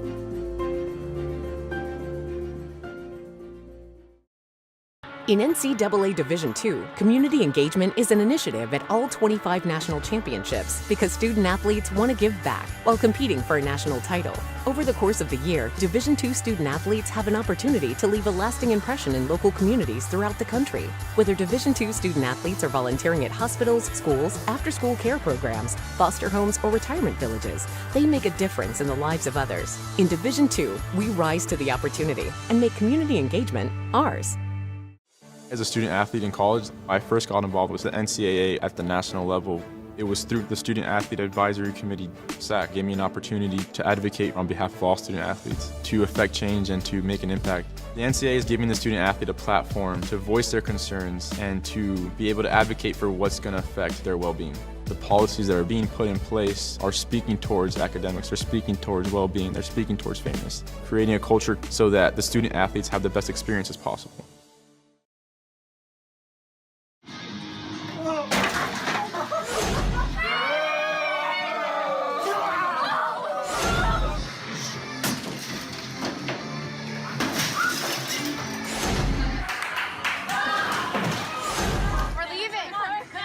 Most party fouls are pretty dumb.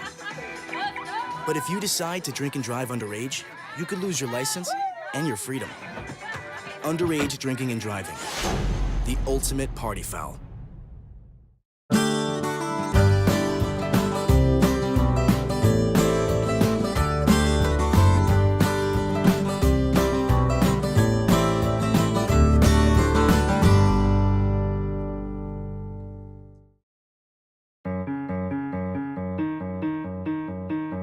The Student Association Incorporated, or SAI, has been serving California University's student body since 1937. SAI is owned and operated by the students, which means every student has a voice in the corporation. Over 100 clubs and organizations are funded through student activities fees. These clubs and organizations cover a wide variety of interests from academic, arts, media communications, faith, politics, service, sports, recreation, and much more. If you don't find a club you like, you can start your own by finding 20 like-minded students. The opportunities are endless. The Student Association is directed by a board of directors made up of undergraduate and graduate students, alumni, and retired faculty. In addition to clubs and activities, the Student Association owns 2 areas for recreation that total close to 200 acres, Roadman Park and the SAI Farm. Roadman Park hosts club sports such as men's and women's rugby and the club baseball team. A variety of intramural sports are hosted at Roadman Park as well. The Vulcan tennis team plays its home matches at its facility, and a baseball field serves as home to the club baseball team and a practice field for the varsity team. The SAI Farm offers many different recreation and meeting opportunities. The renovated farmhouse, which dates back to the 1790s, has space for meetings and banquets.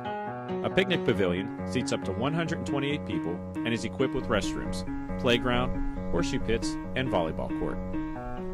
Throughout the property is the disc golf course, which was the first course built in Washington County. There is a fitness course around a portion of the cross-country track and nature and hiking trails across the property. If that's not enough, the Student Association owns Vulcan Village housing near Roadman Park, approximately 1 mile from campus. These fully furnished apartments offer private bedrooms with the option of private bathrooms too. These options include 2-bed, 2-bath, 4-bed, 4-bath, and 4-bed, 2-bath. Housing at Vulcan Village includes all utilities, cable and internet, along with an outdoor saltwater pool, basketball court, and sand volleyball court. Room service dining is also available to the residents. Vulcan Village houses 770 people spread out among 199 apartments, so finding something to do or someone to spend time with is a breeze. The Student Association Incorporated aims to make student life better for all students. Get involved in the various clubs and activities, and make sure to utilize your activities transcript. The activities transcript is a resource to keep track of what you're involved in. This is great to have when applying for jobs and internships to show how involved you are. And this is another awesome tool provided by SAI. Remember, SAI is your student association.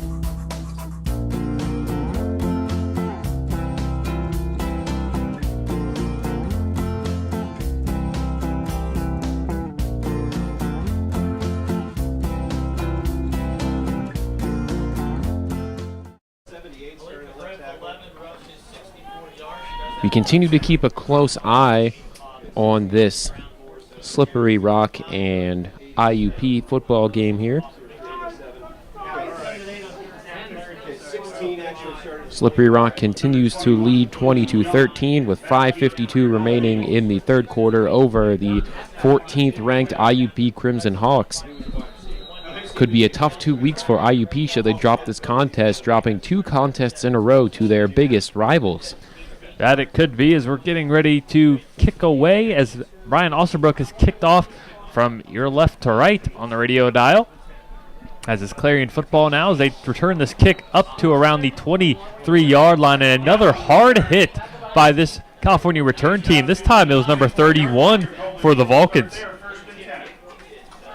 Special teams has really been playing well here throughout this one, flying up and down the field, making themselves known with lots of physicality here today. And that was Dylan Boitos, who's a sophomore for this Vulcans defense from West Mifflin, Pennsylvania. So Coach Dunn, since taking over the helm at head coach a couple years ago, has really brought in that whippeal talent to this California team. As Clarion's Jeff Clemens heading back out there for Clarion. He is 4 of 8 for 109 yards. He does have that one interception. Breon Koch made a fantastic play on that interception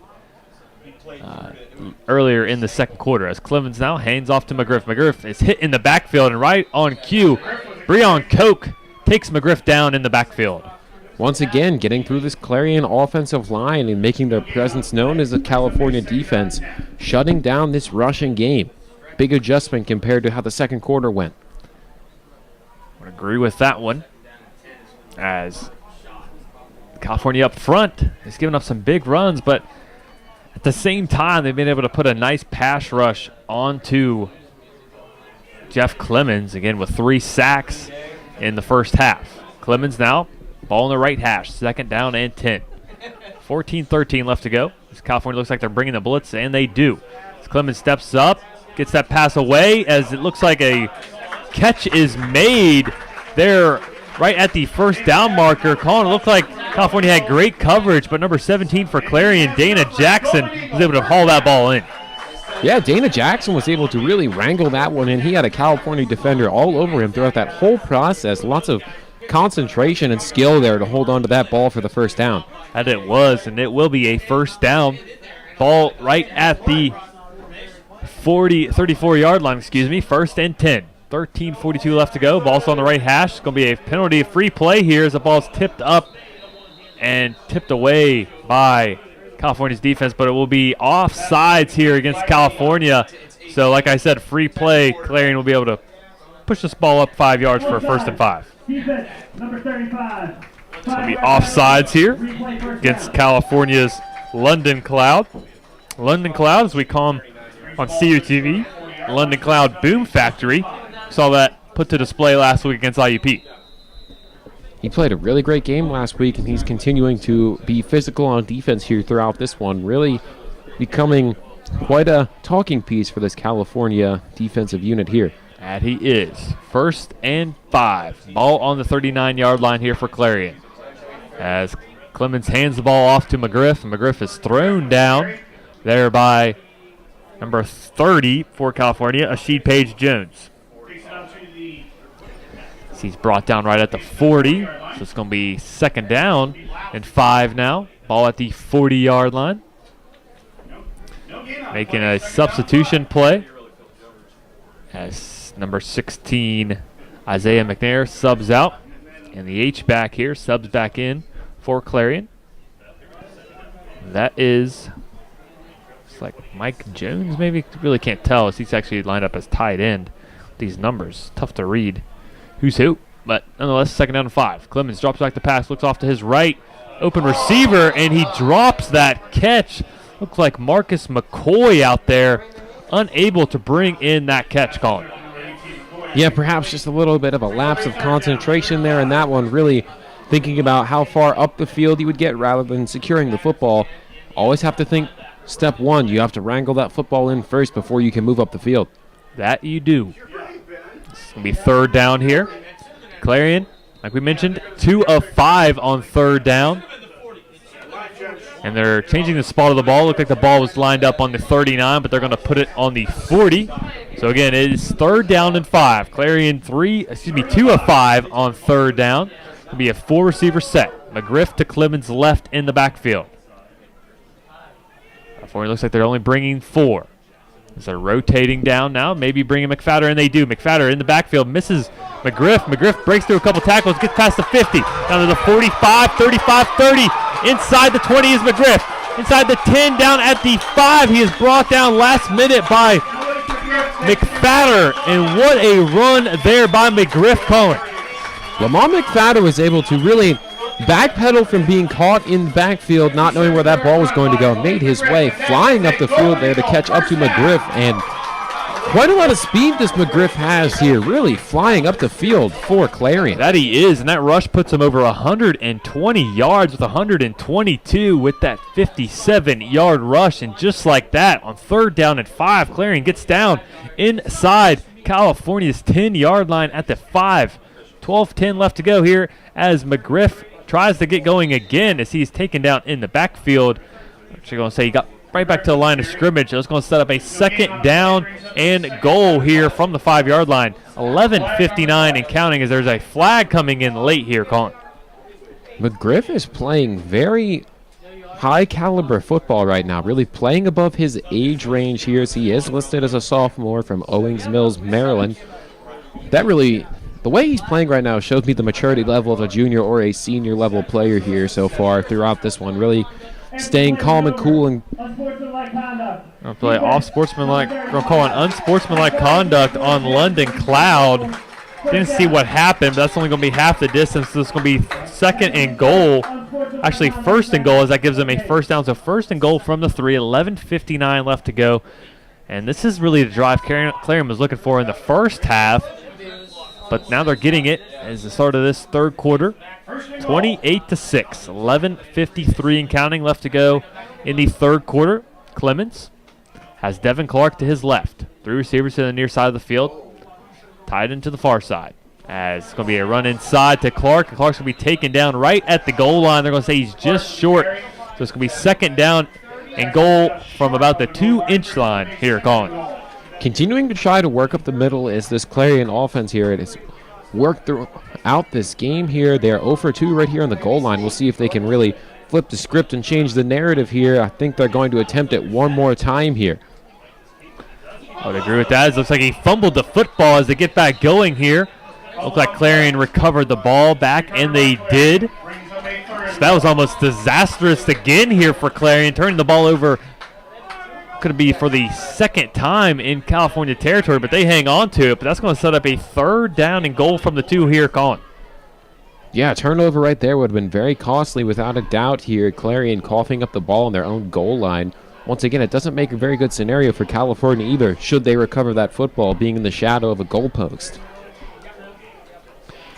That it would, as they're bringing in some wide receivers here. It's going to be a 4-receiver set. Clemens with McGriff to his right. 10:33 left to go and counting. It's going to be inside give to McGriff. McGriff easily plows his way forward and into the end zone. Malik McGriff, his second touchdown here in this ballgame. Very special runner that Clarion has here in McGriff. He's able to work right up the middle of that field and just absolutely smack his way into the end zone. There was a lot of force coming from that shoulder pad, knocking that California defender out of the way on the way into the end zone. That there was. He just shrugged him off and got right into the end zone with 10:28 to 28-12 ball game now. As the kicker here in Esposito ups back to kick, and his kick is up, and it is good straight through the field goal post. It is 28-13, 10:28 left to go. We'll take a short break. We'll be back for California's and see if California can answer when we get back from break. You're listening to California Vulcans football here on WCAL, the Vulcan Sports Radio Network. As a student athlete in college, I first got involved with the NCAA at the national level.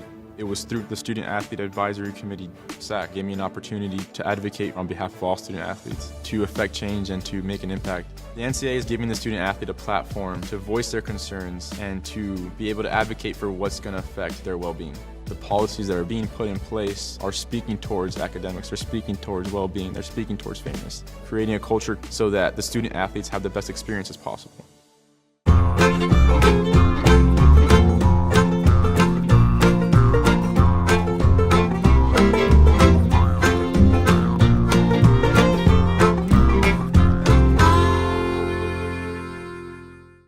And welcome back in here to Memorial Stadium, campus of Clarion University, as Clarion has cut into this California lead. It's now 28-13 in favor of California. Clarion scores on a 9-play, 76-yard drive that took 4 minutes and 32 seconds off of the clock to open up this third quarter. It's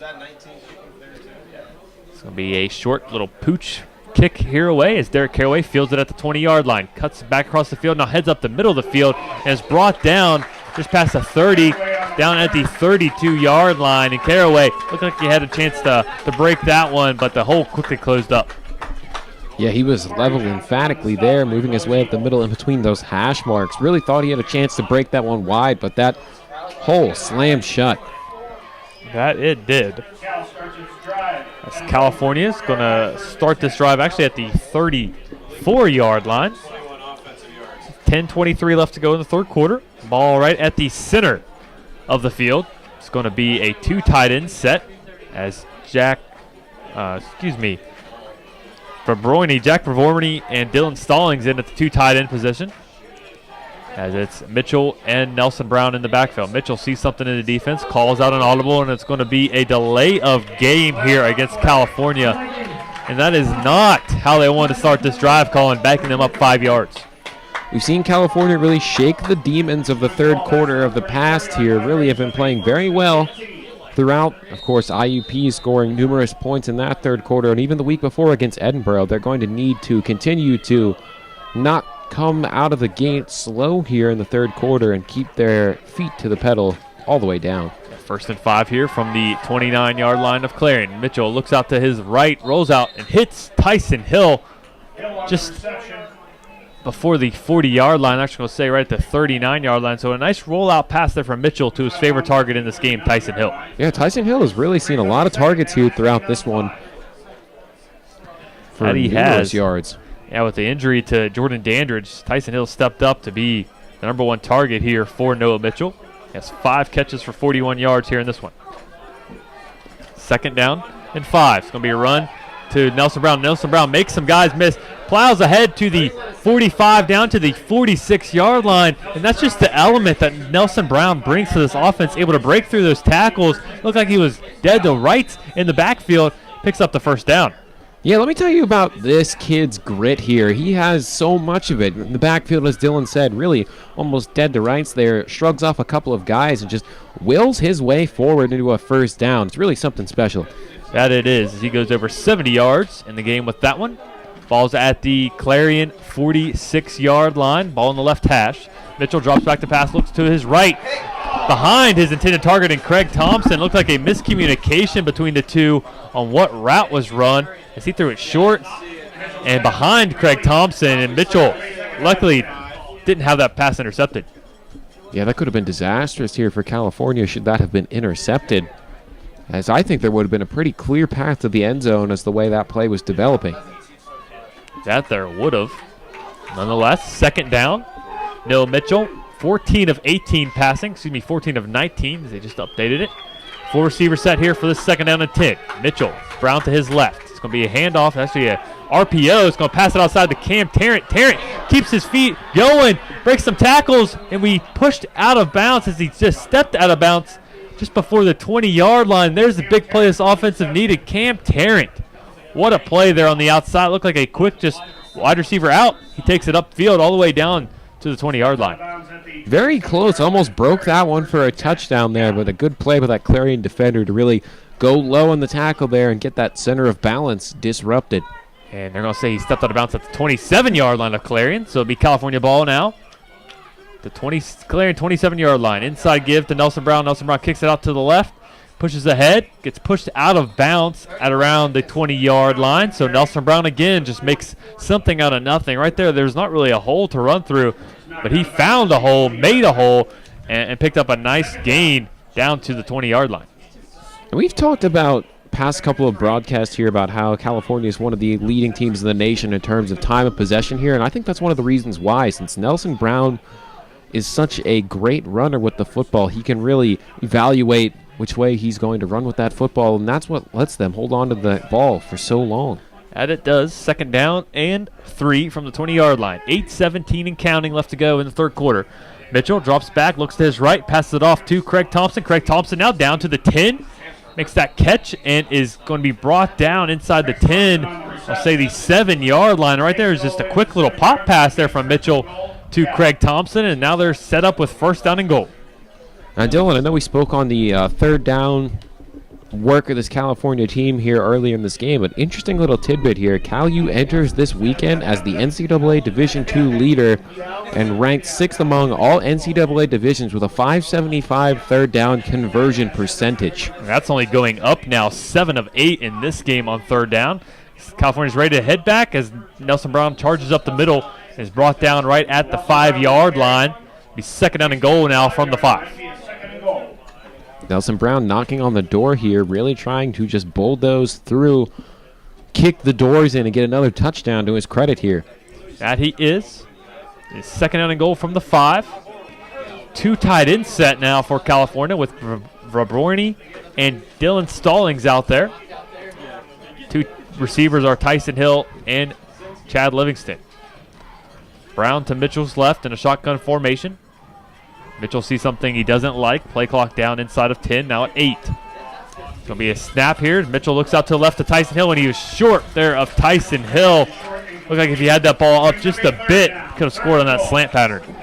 Just a little off on that one. Just need to regroup here on third down and continue to add to that leading percentage of third down conversions here. That they do. It's third down and 5. So they take out the two tight ends and bring in 2 receivers here in Tarrant and Thompson. So Thompson and Tarrant near side of the field. Chad Livingston and Tyson Hill far side. Third down and goal from the 5. Ball on the right hash. Nelson Brown to Mitchell's right. Mitchell drops back, steps up in the pocket now, and tries to pass that one away to Tarrant. And the ball is deflected and will bring up a 4th down. And he tried to thread the needle there. Colin, that could have been dangerous. Got very confused there. Not quite sure if Mitchell wanted to go ahead and run that ball as he thought about it, stepping up the pocket himself. Rather opted for a dump off, but was almost intercepted there. Bounced around like a game of Plinko, but nonetheless, we're going to have a field goal attempt now. We will. Brian Alsterbrooks on to attempt this field goal. Ball's placed at the 5. Alsterbrooks relaxes, sets, kicks this one away. It looks right through the uprights for 22-yard field goal, as they're going to call a flag here late, and it may be against Clarion. So they may take on the kickoff. Let's see what the official call is here. 6:49 left to go in the third quarter. Let's see what the official call is. They're going to say field goal is good. After the play, there's going to be a dead ball, personal foul, unnecessary roughness against Clarion, against number 91. That is Luke Brandon. So that will assess a 15-yard penalty on the kickoff, but nonetheless, California gets a field goal. Score is 31-13, 6:49 left to go in the first half. We're going to take a quick commercial break. You're listening to Vulcans Football here on the Vulcan Sports Radio Network. We can stop to make sure someone is okay. Get in the way and disrupt the situation. Notify an authority. Or walk them home safely. We can change the language around rape. We can make campuses safer for our teammates, our friends, and our classmates. We cannot be bystanders. Taking action isn't always easy, but it's on us to intervene. Because we can. Learn more and take the pledge at itsonus.org.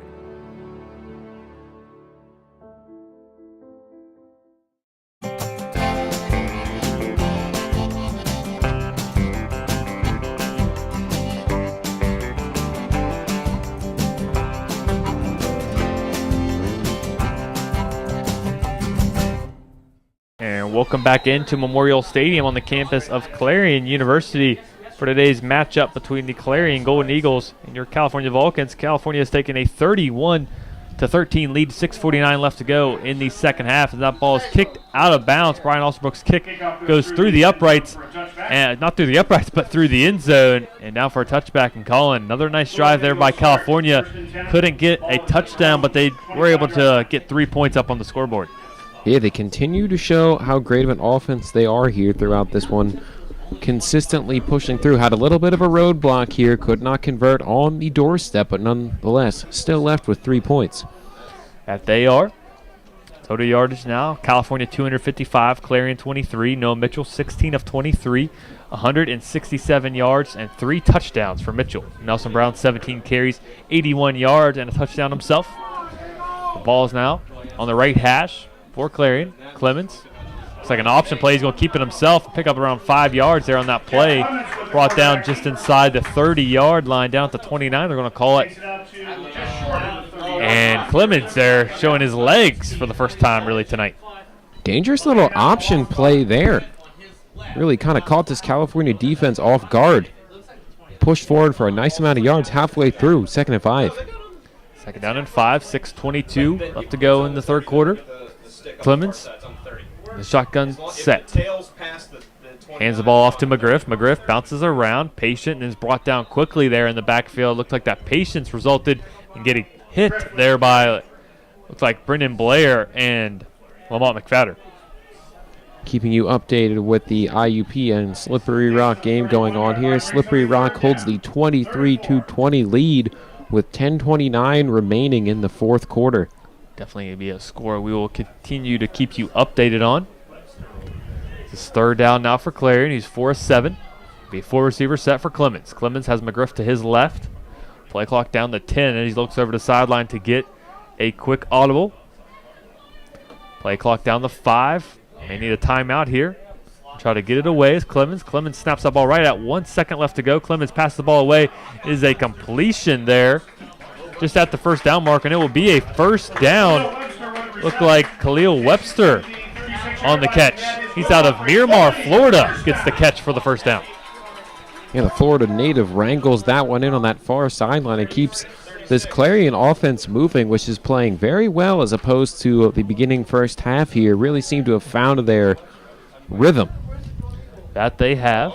First down, ball in the right hash, ball at the Clarion 36-yard line. Clemens now drops back to pass, looking downfield, can't find anyone. He just throws that ball away at the last moment as he would have been sacked there by a host of California defenders.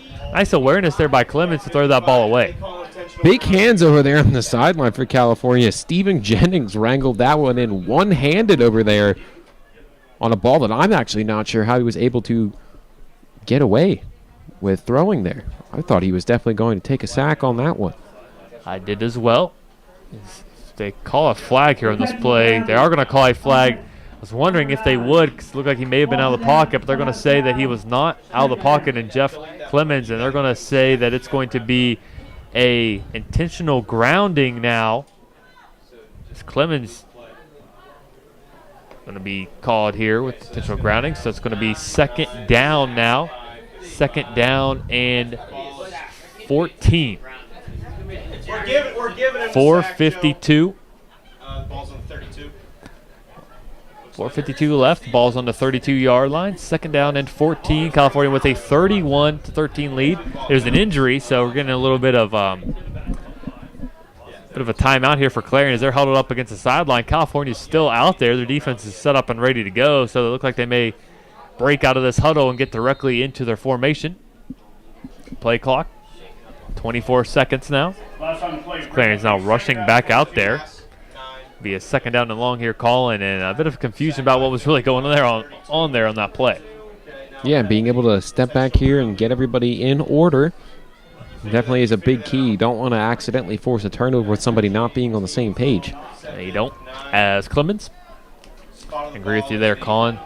But nonetheless, it's McGriff charging ahead there and will be taken down right at the 35-yard line. It's going to set up a third down and long. And Clarion here in the second half is really starting to convert on those third down attempts. In the first half, they were only 2 of 5, and now they are 5 of 8. So they've been able to convert these here in the second half. Yeah, they really are. They've really just kind of buckled down and started running the football here, and it's been showing great results for them. McGriff, what a player. Clock now inside of 4.5 minutes. It's Clemens. 4 receivers. McGriff to his right. Third down and 11. Ball from on the 35-yard line, right hash. Clemens now drops back to pass. Passes it off short there to his intended target, and will get it there to number 17, Dana Jackson. He's brought down short of the first down. California's defense did a great job there, Colin, of rallying and making that catch before he gets to the first down marker. Almost looks like California was expecting a run there on that play and kind of stacked up in the box and was going to send a couple extra to try to slow down McGriff, and just like that, a little bit of a play action look here, catches them off guard. Looks like Clarion's going with the punt here on this fourth down. 4th down and 2, ball on their own 44-yard line. Dropping back to punt is Metzger. James Metzger. You have Barr, back to punt, who's listed as a kicker. So it will be a flag here. As Ryan Barr's back to punt, redshirt freshman of Highlands High School here in Pennsylvania. 4th down and 2. There's a penalty flag here. They're going to say it's against California, and that will give the Clarion Golden Eagles a first down, and that is huge, Colin. 5-yard penalty against California sets up Clarion now, and they can get back going on the offensive end. I'm sure Coach Dunn is not happy about that one. Just about to get the football back, but Clarion's going to get a fresh set of downs here. And of note, as Metzger was a starting punter, but he was hurt in the first half. So Ryan Barr now taking over the punting duties. Ball on the 49-yard line now. 1st and 10 for Clarion Golden Eagles. Jeff Clemens still at the helm. 7 of 12 here in this game for 134 yards and 1 interception. Ball on the left hash. Again, Clarion heading from right to left on your radio dial. Clemens waits the snap. McGriff to his right. It's going to be a play action. Drop back for Clemens. Clemens passes it deep across the middle. Daryl Jackson tries to get that interception but unable to reach it as Clemens just lobbed that one up. And if Daryl Jackson had a couple more seconds on his taking off his 40, he would have been able to get that catch. But there is a flag here on the play. Yes, you're right. Jackson was really sprinting for all he was worth there to try to catch up to that one, but just a little bit shy. This penalty may be against California, maybe lined up in the neutral zone here. Let's see what the official call is. Actually, pass interference against California against Daryl Jackson, so that's why Clemens decided to lob that one up, because that's going to be a 15-yard penalty. Ball now in California territory down to the 36-yard line. Colin, a couple big penalties aiding Clarion on this drive. Yeah, they continue to move this football thanks to calls coming from California, and you don't want to give up free yards here. I know this offense is really starting to get on the ball here, rushing it, but you don't want to continue to give them free yards. No, you don't, as Clemens now drops back to pass. He's going to be sacked here by London Cloud, and when you needed a big play, London Cloud makes it. He's going to sack Clemens down all the way back to the 42-yard line, excuse me, the 47-yard line. What a sack there by London Cloud. Rolled the whole way around that line there and was able to fly in there. Absolutely booking it towards the quarterback. Gets a great solo tackle there. Gets the sack on that one, but his helmet did roll off, so he'll have to step off at one play here. And that he will. And a new sub in here for London Cloud as his helmet popped off. Gabe Miller, the freshman out of Seneca Valley High School, getting some of his first action as a Vulcan here in this defense. Clemens now waits a snap. It's going to be a penalty here. A false start against Clarion. So penalties racking up here on this drive, Colin. Yeah, back and forth here. A little bit of what I like to call a seesaw football. It doesn't really, you never know which way it's going to go. No, you do not, as it's 2 minutes and 3 seconds and counting now left to go in the third quarter. 2nd down and 26. Ball now back on Clarion's 48-yard line. They had the ball in California territory all the way down to the 36-yard line, but a sack and some penalties dropping them back all the way to the 48-yard line. Clemens waits the snap on the 2nd down and a mile. Drops back to pass. Pressure coming in his face. Gets it across the middle. Is intercepted by who else but Lamont McFadder. McFadder now at the 40, down to the 30. Makes a couple guys miss and tackled down at the 26-yard line. How about that? Lamont McFadder gets another interception. Lamont McFadder has been a man on a mission here throughout this season as he registers another interception to his credit, and the preseason All-American continues to show why he got such praise. And it's just been a huge 180. As soon as he came back in that Shippensburg game, this this defense for California has completely shifted. They are a turnover machine now. This is their 3rd turnover forced in this game. As California's offense will take back possession of the ball. 1:29 left to go here in the third quarter. Ball on the left hash.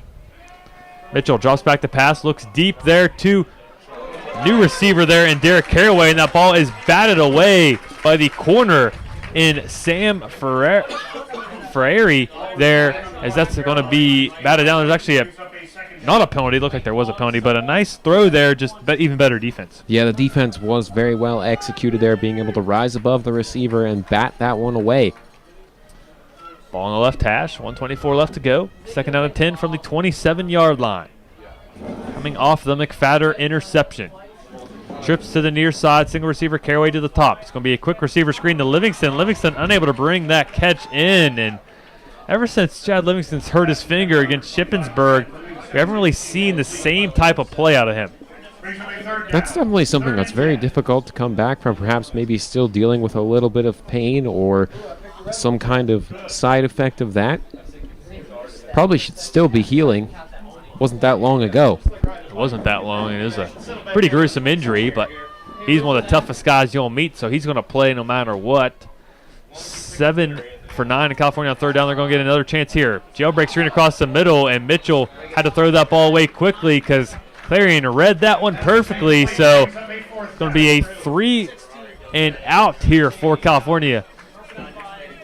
Not what they wanted after the interception. We'll see what they draw up with here. Not sure what they're going to opt for. They're actually going to, looks like they're going to go for it, Colin. You're right. I didn't even realize this is a position they want to go for it, but they're going to try maybe to draw them off sides. Yep. That's what I was thinking here, too. Yep. Mitchell looks over the sideline. 4 receiver set. Caraway in there. At receiver, he's at the top of the screen. Top of the field as Tyson Hill to the near side. Mitchell drops back to pass. We're going to try that same play again. And, Colin, I am not too sure about that one. Clarion sniffed it out the last time. They tried to run the same exact play right back at him. Maybe perhaps they wouldn't think that the same play would be run twice, but it indeed was here. Definitely not sure what was going through the mind of Coach Dunn on that one.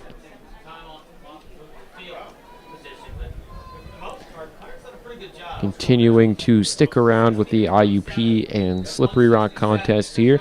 IUP has snatched that lead back 27-23 with 9:20 remaining in that contest. So quite a game in Indiana today. Quite a game for sure. IUP could come back and get a huge win. Able to come back, and it's Clarion now back the other way as Lamont McFadder tackles McGriff in the backfield. Taken down back at the 27-yard line. Second down here as the clock now under a minute to go here in this third quarter. Excellent job by McFadder to wrap up that receiver there on that one.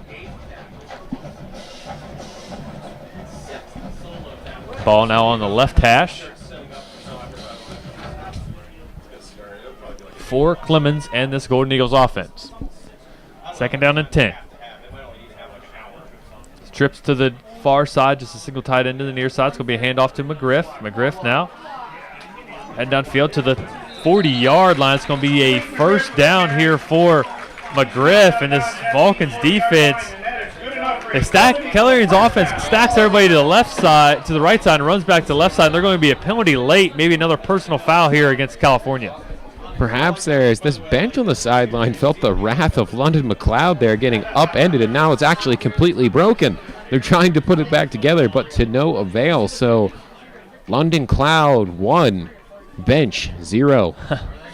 Yeah, London Cloud ran right into it. It may be offsetting penalties here as not sure what happened. There's a huge crowd of people on the near sideline for Clarion sideline. And see what they're going to call here. Personal foul, unnecessary roughness against the offense, number 53. And a personal foul against number 5 in Brendan Blair. So both those fouls offset, and it'll be first down. That's not a mistake we see Brendan Blair making too often. The senior leader, not accustomed to making a play like that. You really don't see that kind of thing happen from him very often. Very composed player out there for California on defense. Ball's at the Clarion 40-yard line. First and 10, maybe the last play of the third quarter. As Clemens drops back and throws, and out throws his intended target there in Marcus McCoy, and that will leave 10 seconds left here in the third quarter. Tyrone Archie, the intended receiver on that one for Clarion, and Brendan Edwards just hung around the whole time there and was able to shadow his man. That he was.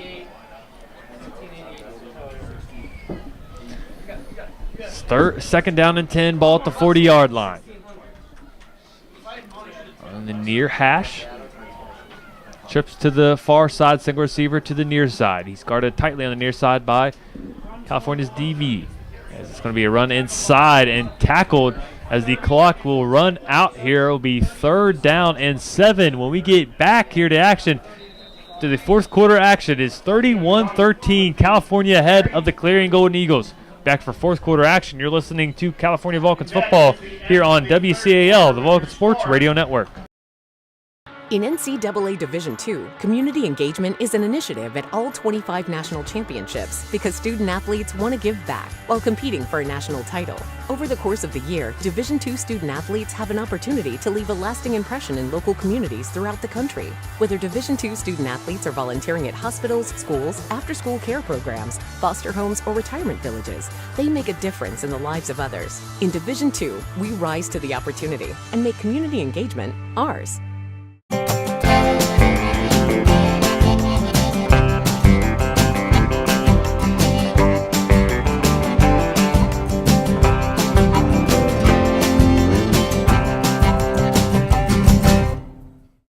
And welcome back into Memorial Stadium here on the campus of Clarion University for today's matchup between the Clarion Golden Eagles and your California Vulcans. It's the start of the fourth quarter with a score of 31-13.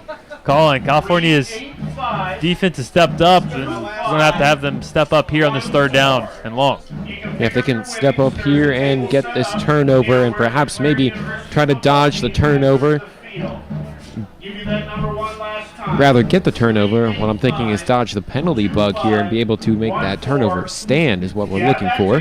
Please pick up your prize at the table located near where the Clarion University football team enters the field. Here we are, though. 3rd and 7. 3rd and 7. It's 3rd and 7. They flipped fields. Clarion now going left to right. 3rd down and 7. Ball on the 43-yard line. Clemens drops back to pass, gets out of the pocket, and looked like he had his intended target open in McGriff, but unable to get it to him there, and that will result in a 4th down now for Clarion. Malik McGriff has really put this offense on his back here today and is continuing to help them make great plays. Just a little short on that one, was unable to wrangle that one in.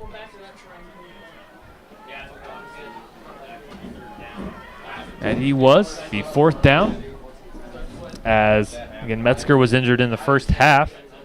So it's Ryan Barr punting away. It's blocked by Lamont McFadder. Tries to get back up to see where it is, and Barr falls back on it. Lamont McFadder making plays all over the field. How about that, Colin? He's just a special, special player. Yeah, he's special indeed here, really showing why he's such a standout player. And Gary Dunn is excited about that one on the sideline.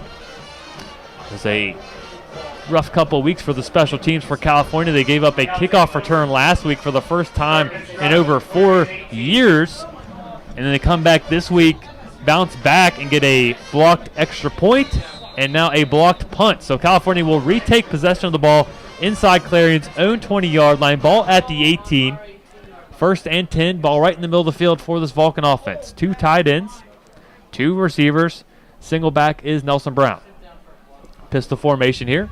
Mitchell. It's going to be a handoff to the left there to Brown. Brown runs inside, be taken down just inside the 15, down to the 14. Another run there by Brown where it looks like nothing's there, and then he gets going and picks up 5 or 6 yards there on the run. Yeah, once he gets momentum going for himself, you want to make sure you either find a way to stop him or get out of the way. That you do.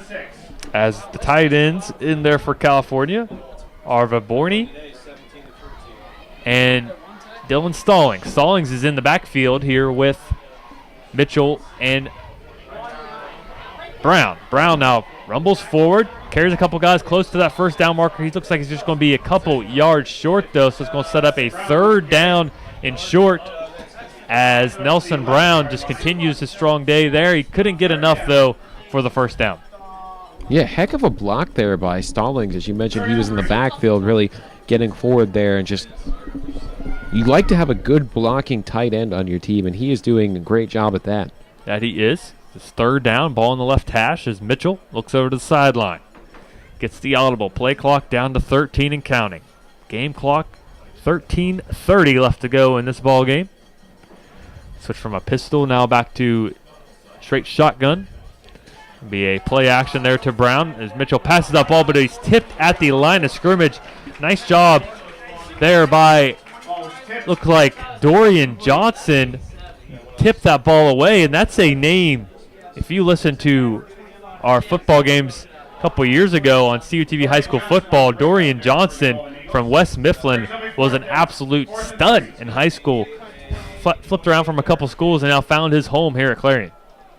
Yeah, it's good to see he's finally found a place to call home here, and it looks like they're going to load one side, Will Clarion, for this field goal attempt.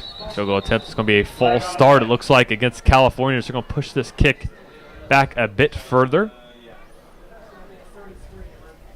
It's going to be a 33-yard attempt now after the penalty, as Brian Alsterbrooks hit his first attempt earlier in this ball game.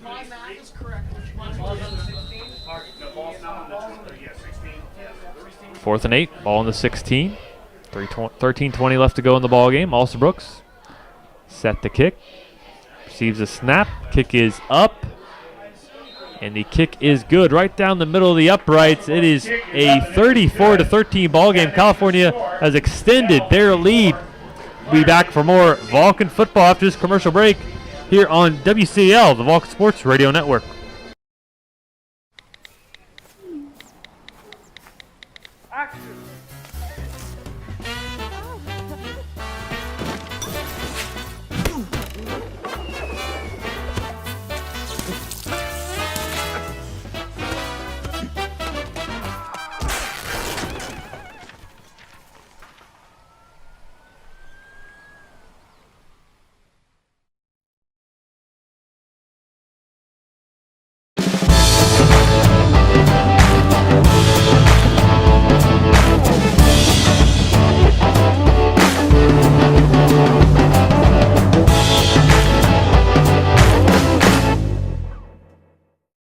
And welcome back to Memorial Stadium here in Clarion, Pennsylvania. California has extended their lead with a Brian Alsterbrooks field goal. It's now 34-13. 13:15 left to go in the fourth quarter. Colin, second half's been kind of slow for this Vulcans offense, unable to get into the end zone. Have punched in a couple field goals. Well, you would have had to expect that the offense would slow down, being so red hot here in the first half as they were. It's Kick is away. We could have seen happen. Brought down on the kickoff return, just inside the 25-yard line. It's going to set up Clarion drive starting at the 24-yard line, and Clarion, any hope of a comeback, they're going to need to score, particularly a touchdown here on this drive. Yeah, a touchdown would be very helpful to their cause here, as this game in Indiana continues to impress. Slippery Rock has retaken the lead once again, 32-27 with 2:04 remaining, so quite an entertaining affair. It actually might be, dare I say, a better game than our Coal Bowl last week. Possibly, as Clarion now taking over. Ball on their own 24-yard line. Jeff Clemens looking for a comeback here in this one. Drops back to pass, and he is swallowed up by this Vulcans defense. McFadder is the last one to work his way in there. It looked like Brendan Blair got the first hit on him. It's going to be the 6th sack of the game here for this Vulcans defense. And what more can we say about this defense here? You are so right that their personality on the field and their play changed immediately when McFadder returned in the Trib. Pittsburgh Tribune actually did a nice story on him a few days ago. If you haven't had a chance to see it, you can head on over to Cal Vulcan's Twitter page. The Sports Information Department featured it in one of their tweets. It's a really great story. I was able to read about it. He was saying how California is the right place for him. Second down and long as Clemens drops back to pass and finds McGriff in the flat. He's brought down. Nice open field tackle there by Brendan Edwards. Be taken down right at the original line of scrimmage. It's third down and 10 now. 12:03 and counting left to go in the game. Third down and 10 for Clemens. They are 5 of 10 in the game. Done pretty well here in the second half, though. As Clemens waiting the snap, trips to the near side, single receiver to the far side. Clemens is going to play action there to McGriff. Gets the ball out to his running back, just over the outstretched arms there of Luis Alfonso. That means it will be fourth down. The defense steps up again, and like we've been talking about, Colin, how impressive is this performance by this Vulcans defense? They're just playing phenomenal, and really, if you want to have a chance to play memorable football later in the season, you need a defense like this to continue to step up and really give your offense the ball back. And being such a turnover machine as they've been throughout the past couple of weeks, things bode well. That it does. Fourth down as Ryan Barr back to punt. Punts this one away to Derek Caraway. Caraway receives it. Running now across field to left side. Looks like he has a hole. Looks like the hole is created by a hold. This one may be coming back as Caraway gets inside the 25 down to the 20. But it may be coming back because there's a penalty marker down right at the 50-yard line. Lots of excitement out of California's sideline, but this may be coming back. I have a feeling it will be. I do think you're right. I think I spotted a hold here around this 40-yard line of Clarion.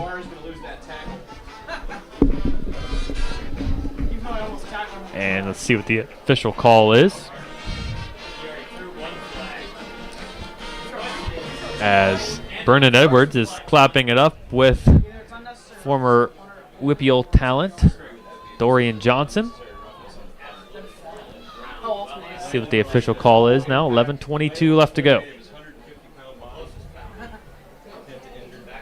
Looks like it's going to be a holding. See what the official call is any day now. There are 2 fouls on the play. 2 fouls, both by California. Holding. Return team. It's going to be a holding against California. Also during the play. There's personal foul, unnecessary roughness against California. That penalty declined. Personal foul, unnecessary roughness will be declined, but the holding will be enforced. And Colin, personal fouls racking up for both of these teams in this game.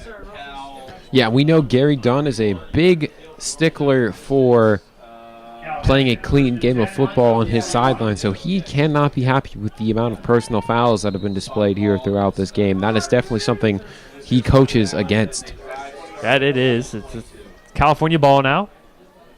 Clarion 41-yard line on the left hash. Again, they're traveling from right to left on your radio dial. As we are on the home side of the bleachers here. As Mitchell drops back to pass. Throws the ball deep there to Chad Livingston, and there's 2 penalty flags out. Looks like he was held there on that play. And a beautiful throw there by Noah Mitchell. If it wasn't for the holding, may have been a deep touchdown pass there to Chad Livingston. Yeah, I think I saw a little bit of a jersey pull there on that one, Dylan, so I think you would be right. It's going to be a pass interference against number 20 in the defense, Corey Wells, the sophomore out of Ashburn, Virginia. And that will put California now into Clarion territory. I'm actually somewhat shocked that they are coming out here on first down and really throwing the football long in this case. I am surprised because actually another surprising statistic, Clarion is outgaining California 263 to 262. And Colin, we have a final from the IUP Slippery Rock game. Yeah, it is officially final. The number 14 IUP Crimson Hawks fall back-to-back weekends to Slippery Rock, this time 30-27. And Noah Mitchell throwing the ball deep again to Tyson Hill. No one was there. It looked like him and Tyson Hill were not on the same page. But wow, Colin, what a score. And this PSAC West, the Wild Wild West, is living up to its name. If you've got a pen, you can go ahead and find your nearest copy of your California Vulcans football schedule and circle October 27th. Will most likely be a huge matchup between your Vulcans and the Rock. That it will be, and that could be what this conference PSAC West comes down to if both these teams continue to win. It's going to be a penalty marker here. It's going to be a false start against California. And after having a penalty-free, relatively free first half, it's going to be the 9th penalty for 87 yards and 2 straight games with close to 100 yards in penalty. I'm sure Coach Dunn is not happy about that. He must be happy about the scoreline here so far, and definitely by the performance of his defense. So they have played very well throughout this game, giving us offense chance after chance to continue to add more to their score. Mitchell now drops back to pass on 2nd down and 15. Gets it off to Tyson Hill, and Tyson Hill's brought down right inside the 40-yard line, down at the 39. Nice throw and catch there from Mitchell to Tyson Hill.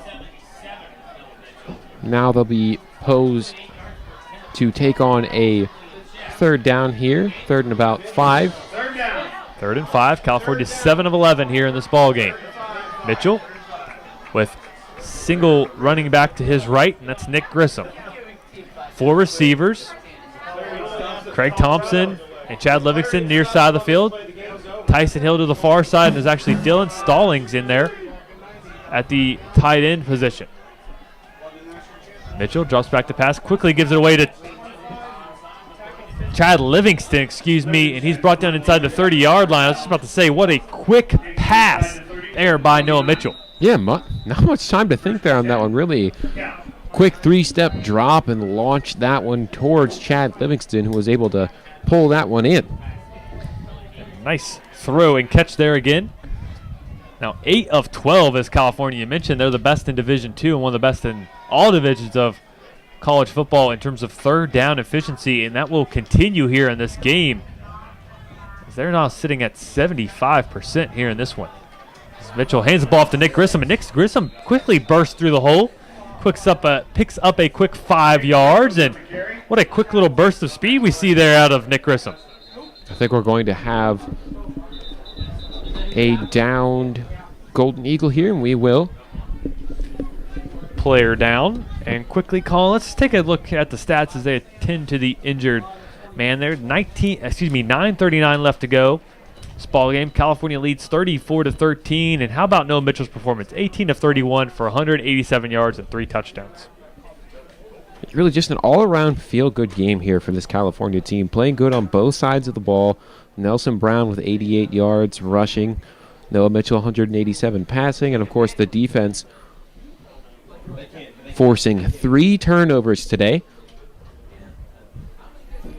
All-around great game. Definitely an all-around great game. And Nelson Brown doesn't look like he's going to be able to get 3 touchdowns again in this game, as he's had 3 straight games of 3 touchdowns. But nonetheless, still averaging 4.5 yards per carry for 88 yards here in this game. Also has a rushing touchdown and a receiving touchdown. As the injured man for Clarion looks like number 91. That's Brandon Voku.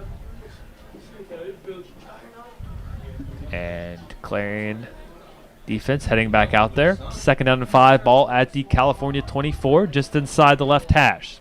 9:39 left to go. As the sun is beginning to set here behind some clouds and cooling down the temperatures a bit. After the rain, the temperatures cooled down a little more breezy. Now as the sun is setting, the temperature's starting to really go down. As now Mitchell has Grissom to his left. 2nd and 5.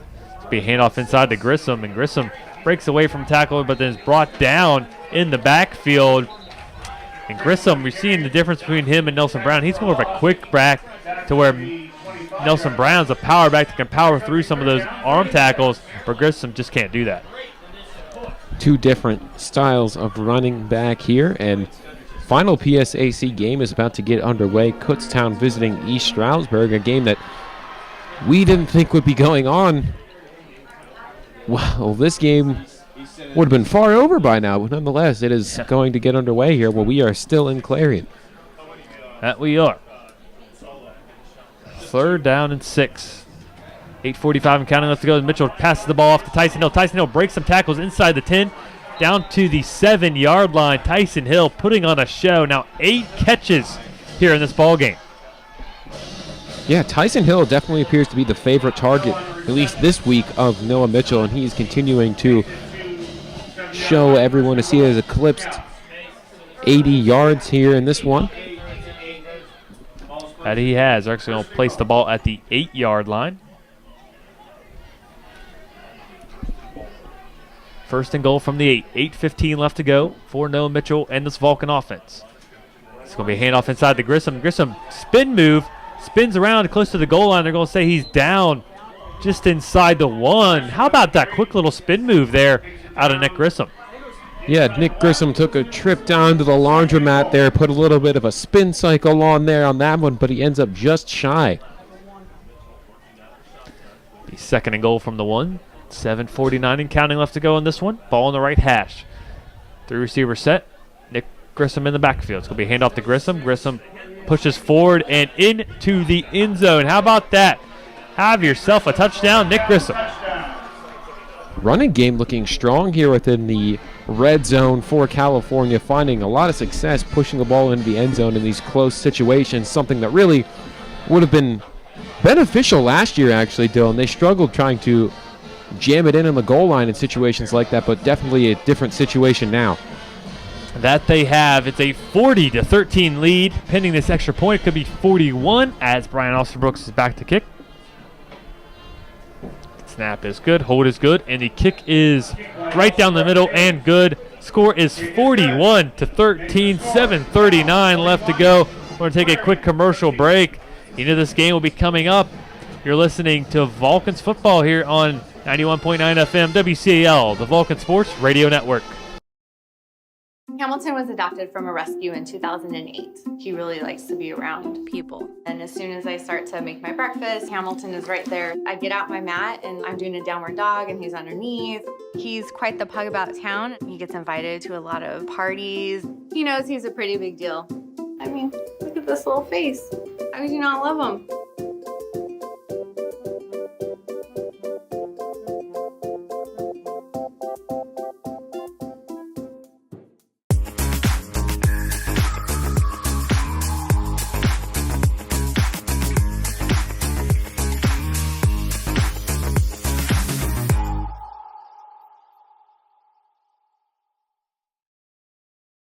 And welcome back into Clarion, Pennsylvania, as California has taken a 41-13 lead, 7:39 left to go in this ball game. I'm Dylan Goday, and joining me for this PSAC West matchup is the finest beard in Cal U, Mr. Colin Kirkwood. That is an award that I will gladly accept, Dylan.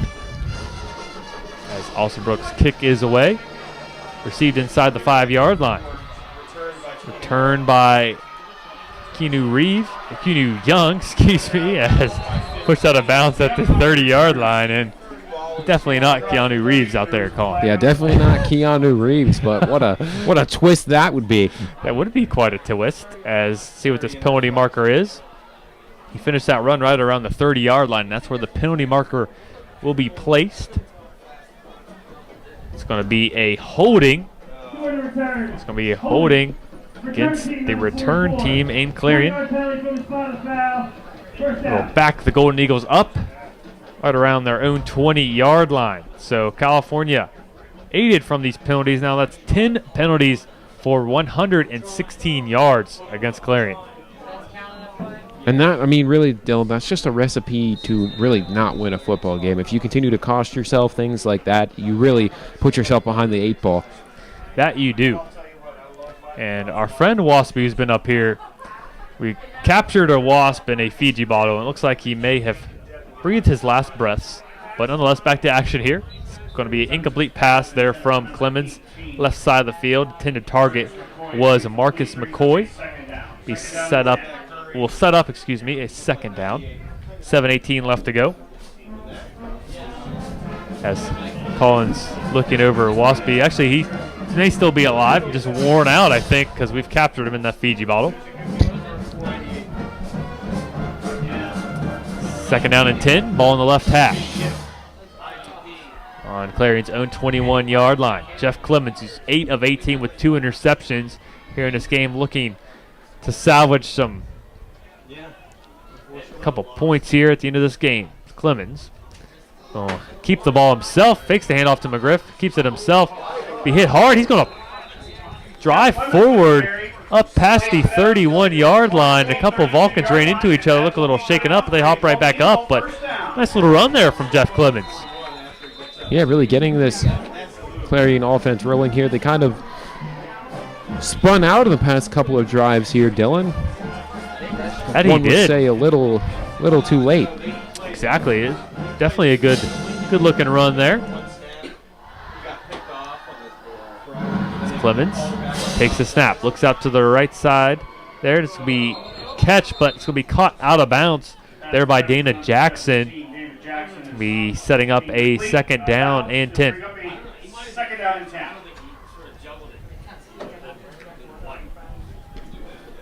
$6:55 left to go here in this one. Clarion perhaps getting a couple of people into the game here, letting them get some reps. That they are. Second down and 10. Vulcans look to have this one wrapped up 41-13. Clemens drops back to pass. The blitz is coming to his face, gets that ball off, but it'll be a completed pass to Jackson. Jackson breaking some tackles down to the 30, 20, 10, 5, and into the end zone. How about that catch and run from Clemens to Jackson? Big catch and run there. Even caught that far sideline referee off guard there as he took a little bit of a tumble. That was a 68-yard touchdown. 68 yards. 68 yards in. Most impressive to me is Clemens stood in the pocket, got that ball away, and completed it for the touchdown. Clarion's offense had big plays in this game, just hasn't really resulted in any points, but that one does. Huge catch and run there for the Golden Eagles. Extra point here, set to go. I told that kid, I straight up told him, just do it. How much you The kick is up, and it looks to be good, and it is. So with 6:43 left to go in this one, California with a 41-20 lead. You're listening to Vulcans football here on the Vulcan Sports Radio Network. Saturdays are for the Vulcans. At Ohio Dominican, at Kutztown, at Shippensburg, home versus Edinburgh, Coble versus IUP, at Clarion, homecoming versus Gannon, at Mercyhurst, home versus Slippery Rock, at Seton Hill, home versus Westchester. Catch all the action live on CUTV and WCAL.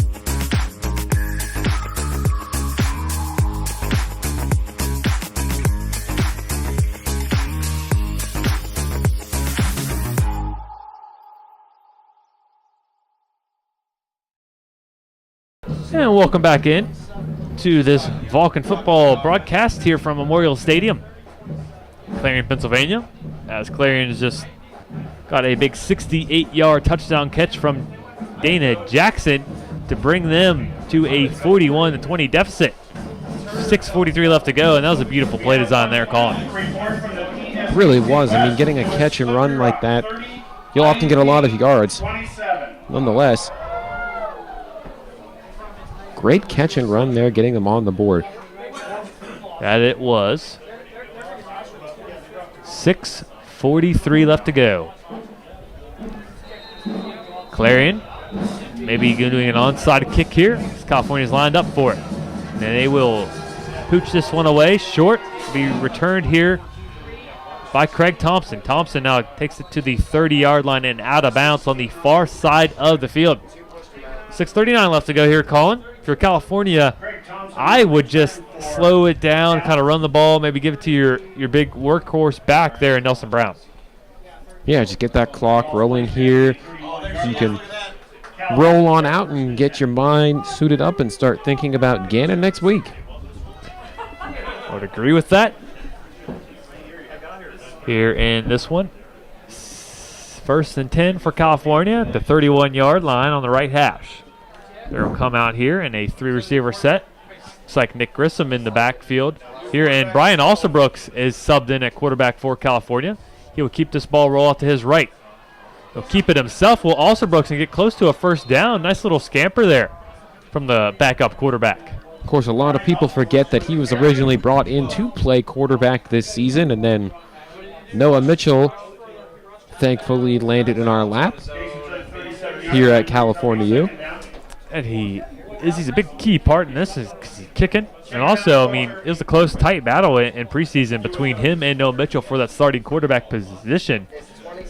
He did not get it, but he is a kicker and the backup quarterback and always ready in case something would happen there to Mitchell. So he's very prepared to be in this situation. 2nd down, 4 to go. As Grissom drives ahead close to the first down mark. He looks to get just past it, down past the 42-yard line. Now I think we can safely say that California is very close to wrapping this one up. But Dylan, looking forward towards next week, Gannon is never an easy game. They are a very tough opponent. As we watched, it was a Pistol Pete signature shootout last year from Gannon. That it was, and 2 games coming up between Gannon and Mercyhurst, both of them with only a couple wins between them. So you don't want California looking past either of those 2 teams, especially that Mercyhurst game coming up with Slippery Rock after that one, as California's Grissom drives forward just up to the 45-yard line here. But you don't want this team to be looking past either Mercyhurst or Gannon.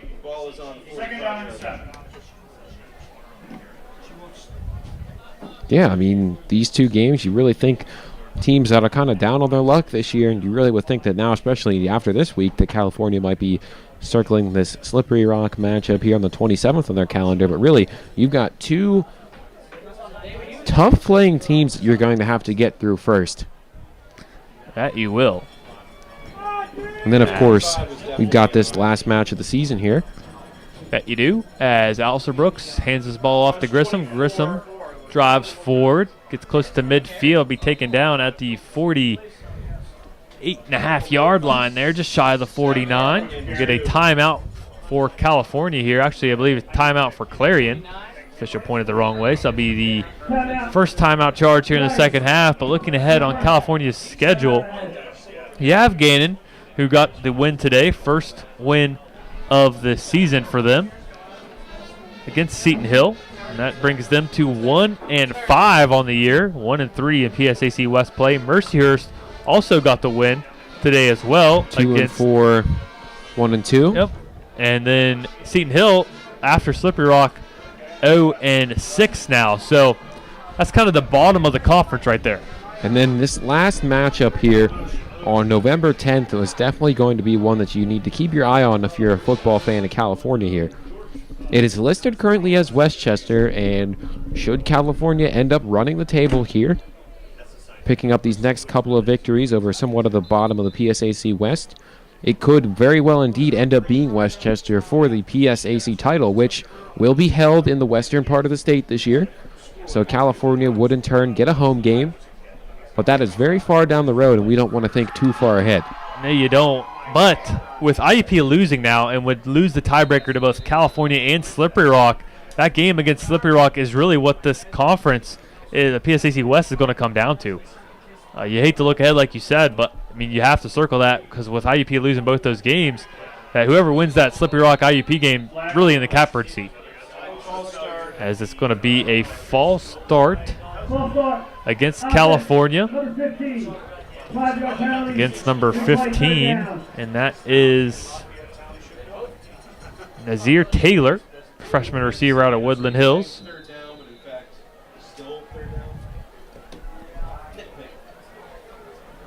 And 3rd down and 8 from the 44-yard line. 4:34 left to go. See if Alsobrooks can pick up this 3rd down. One of the best 3rd down converting teams in all of college football. 9 of 13 here in this one. Over 50% on the season. 3rd and 8. Alsobrooks drops back. Throws this one deep to Taylor. And Taylor came back for the football and brings it in. How about that throw and catch there from Alsobrooks to Taylor? Yeah, Taylor able to come back and snagged that one, kind of falling down. Good grab there to be able to move these chains, keep this clock moving here. And Nasir Taylor, beautiful job of coming back to the football. Alsterbrooks underthrew that one, but didn't matter as Nasir Taylor adjusted very well to that one. And gives California a chance to really let this clock run down. Close to 4 minutes left to go. Ball on the 29-yard line. California now in Clarion territory after that big play. It's going to be a rush here for Grissom. Pushes ahead forward. Actually, it's going to be Chuck Carr in there running back for California. He plows forward for a nice gain there. Nice to have Chuck Carr into the action for California. You're getting a couple of guys in here getting their feet wet in terms of being a Vulcan. Of course, we want to give a thanks to everybody here at the staff at Clarion University for being so welcoming to us. Thank you for allowing us to come out and broadcast this game. You're welcome. I do have their sports information director directly to my left here. This is California just continuing to let this clock run. Also, thank you to Evan back at the radio station. Sure, it was a long day sitting in there waiting for this game to finally come to a close with the rain delay. So Chuck Carr with a carry. drives forward and just gets right back to the original line of scrimmage. No gain on the play. Is there a penalty on the play? Flag on the play. Late flag here on this one, of course. The late flag again. See what this penalty is. Looks like it's against California. Is already backing up. That would be their 11th penalty. It's going to be a dead ball personal foul against number 56. And that is Mike Post, but that will be offsetting penalties, so just scrap that as it won't count. It's either team. But again, thank you to Evan Peffer back in the radio station. Sure it was a long day for you, and hate to ruin your Saturday making you sit in the radio station all day, but thank you for helping us put Vulcan Sports here on the Vulcan Sports Radio Network. 2:34 and counting. Also, big shout out to new CUTV member Carl Childs down there getting us some sideline footage for later purposes. Big thanks to him for coming along with us today. Yeah, be on the lookout. He's going to edit that together and make a little highlight for us, so shout out to Carl. And California will call a timeout, their first timeout of this fourth quarter and second half. 2:20 left to go. And of course, we can't forget Gary Smith, who is currently directly above us right now. He can hear us, but he can't talk back to us, as we are going to use this for a re-air on CUTV. So be sure to look out for that come next week, and also we can use the highlights for the coaches show. Oh, I actually wasn't aware that we were going to re-air this. I thought we were using it for highlight purposes, but yeah, cool. If you're watching this on tape delay on CUTV, do us a favor and give us a follow on all of our social media pages, CUTV_PA for Twitter and Instagram, and then California University Television on Facebook.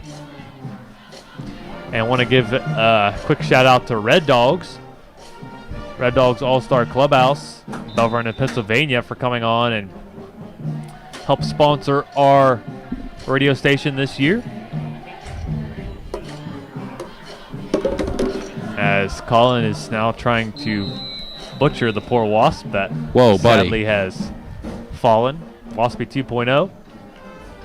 As if you're familiar with our TV broadcast, we had Waspy last year, and 2 years ago it's Mercyhurst as Chuck Carr drives forward and will be brought down right at the original line of scrimmage. They're going to call a timeout as Clarion at 2 minutes and 11 seconds left to go. It's up a fourth down here for California. Colin, back to Waspy. Waspy 2.0 here. We tried to keep him, take him back to Cal, but I don't think he's going to be making the trip here. I think he wore himself out, and don't know if he'll be coming back with us. Yeah, he's a goner. Yeah, it's looking that way. Poor guy. Short time with CUTV he spent. going through the stats here for California. Game comes to a close. Noah Mitchell finished with 19 of 32, 204 yards, 3 touchdowns, and no interceptions. No turnovers here in this game so far for California. Nelson Brown, 19 carries, 88 yards. The touchdown himself. Leading receiver for California, Tyson Hill, 8 catches, 78 yards.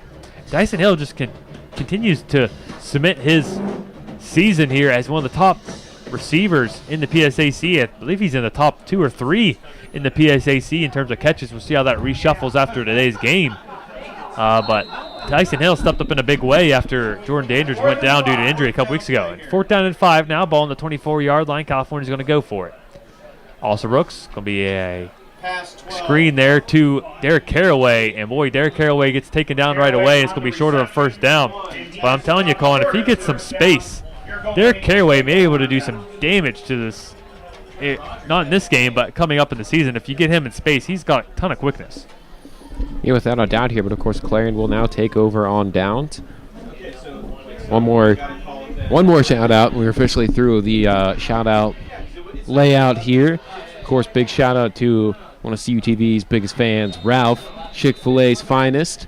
I was listening in to the games and whatnot, giving him a big shout out.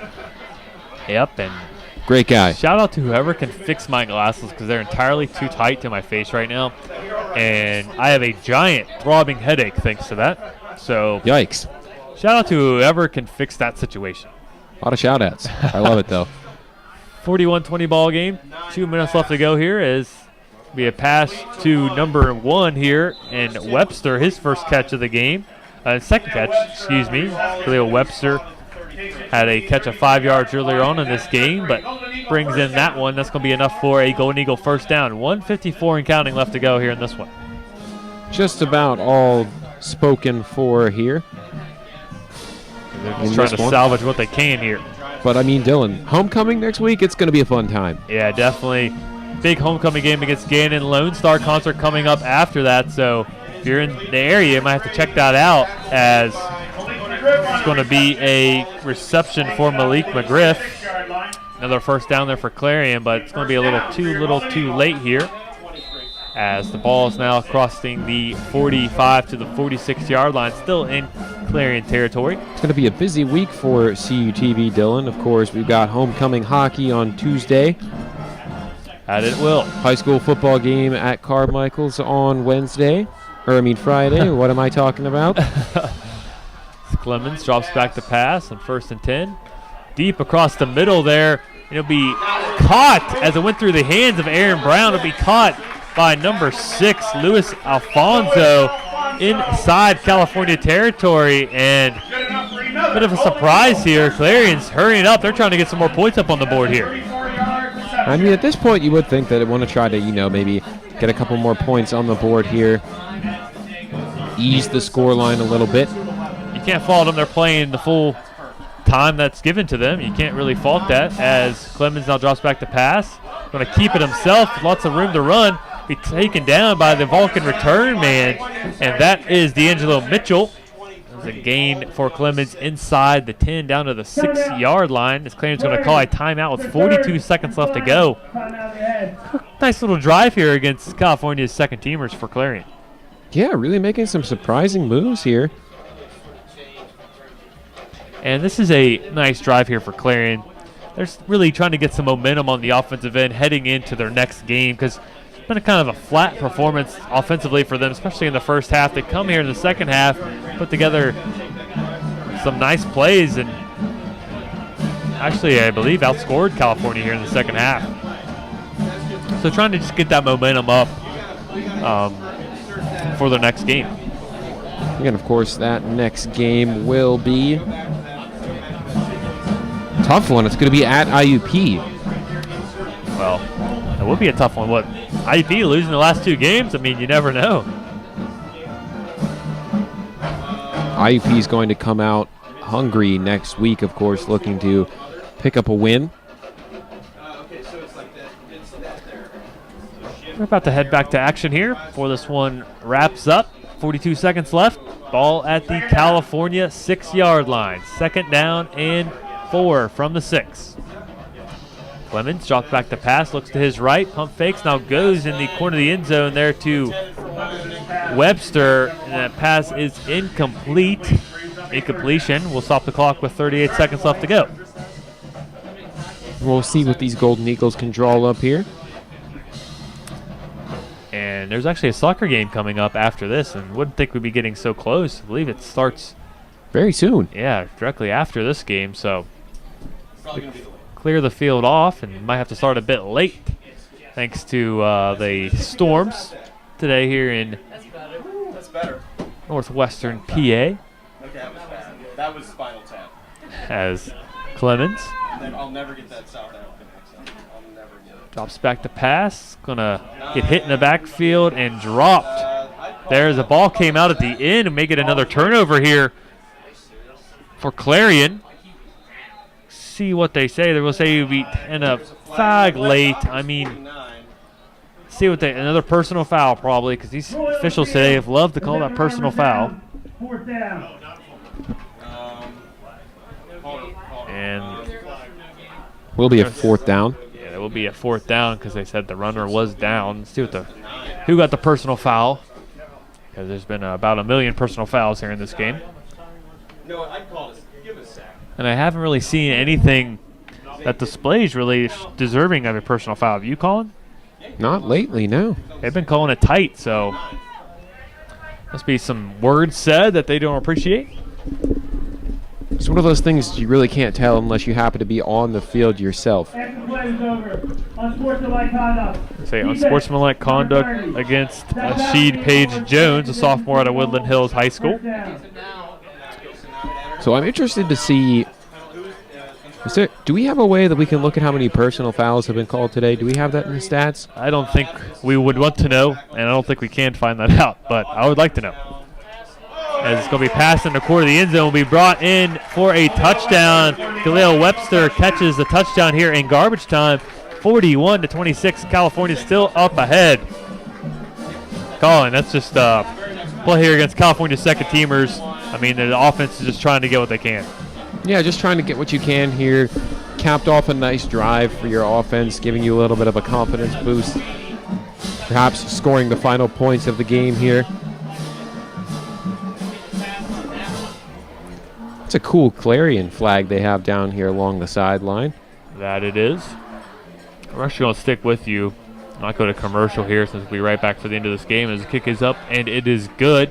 Makes it a 41-26 ball game, and California's probably just going to kneel this a couple times if they can recover this kick. And Colin, you want to break down some team stats here for California before they wrap this game up? Sure, we'll take a look at what's going on here. California, 364 total yards of offense. Clarion has actually outgained them in terms of total yards here, 418 to 364. This is where the storyline turns more in California's favor here. Of course, 10 of 15 on third downs. Clarion 5 of 11. 19 each total for first downs. And 11 penalties for California for 95 yards and 10 for Clarion for 116. Of course, 3 turnovers for Clarion, and California was 0, so California taking good care of that ball. That they are, and I really hate to say it, but I do see some lightning in the distance, so hate to be the bearer of bad news as I'm shushed up here in the press box, because really would feel for the Clarion staff having to deal with lots of rain delays here on this Saturday afternoon. 21 seconds left to go. Probably going to be an onside kick here. So pooch kick. It's going to be a fair catch there by California. Smart fair catch. And another penalty. Probably going to be another personal foul. And unofficial record tonight for personal fouls called in a game. It actually might be close to a real record with the amount of flags we've seen on that. Personal foul. Okay, personal foul, late hit by number 95 of Clarion. That is Anthony Lang, the freshman, Cleveland, Ohio. But yes, the personal foul game. That's what we can just dub this one, the lightning and personal foul game. And it is just about over here, 20.7 seconds left to go. Expect California to kneel, and we'll head out of here with a California win as California now takes the lead here, tied with Slippery Rock atop the PSAC standings.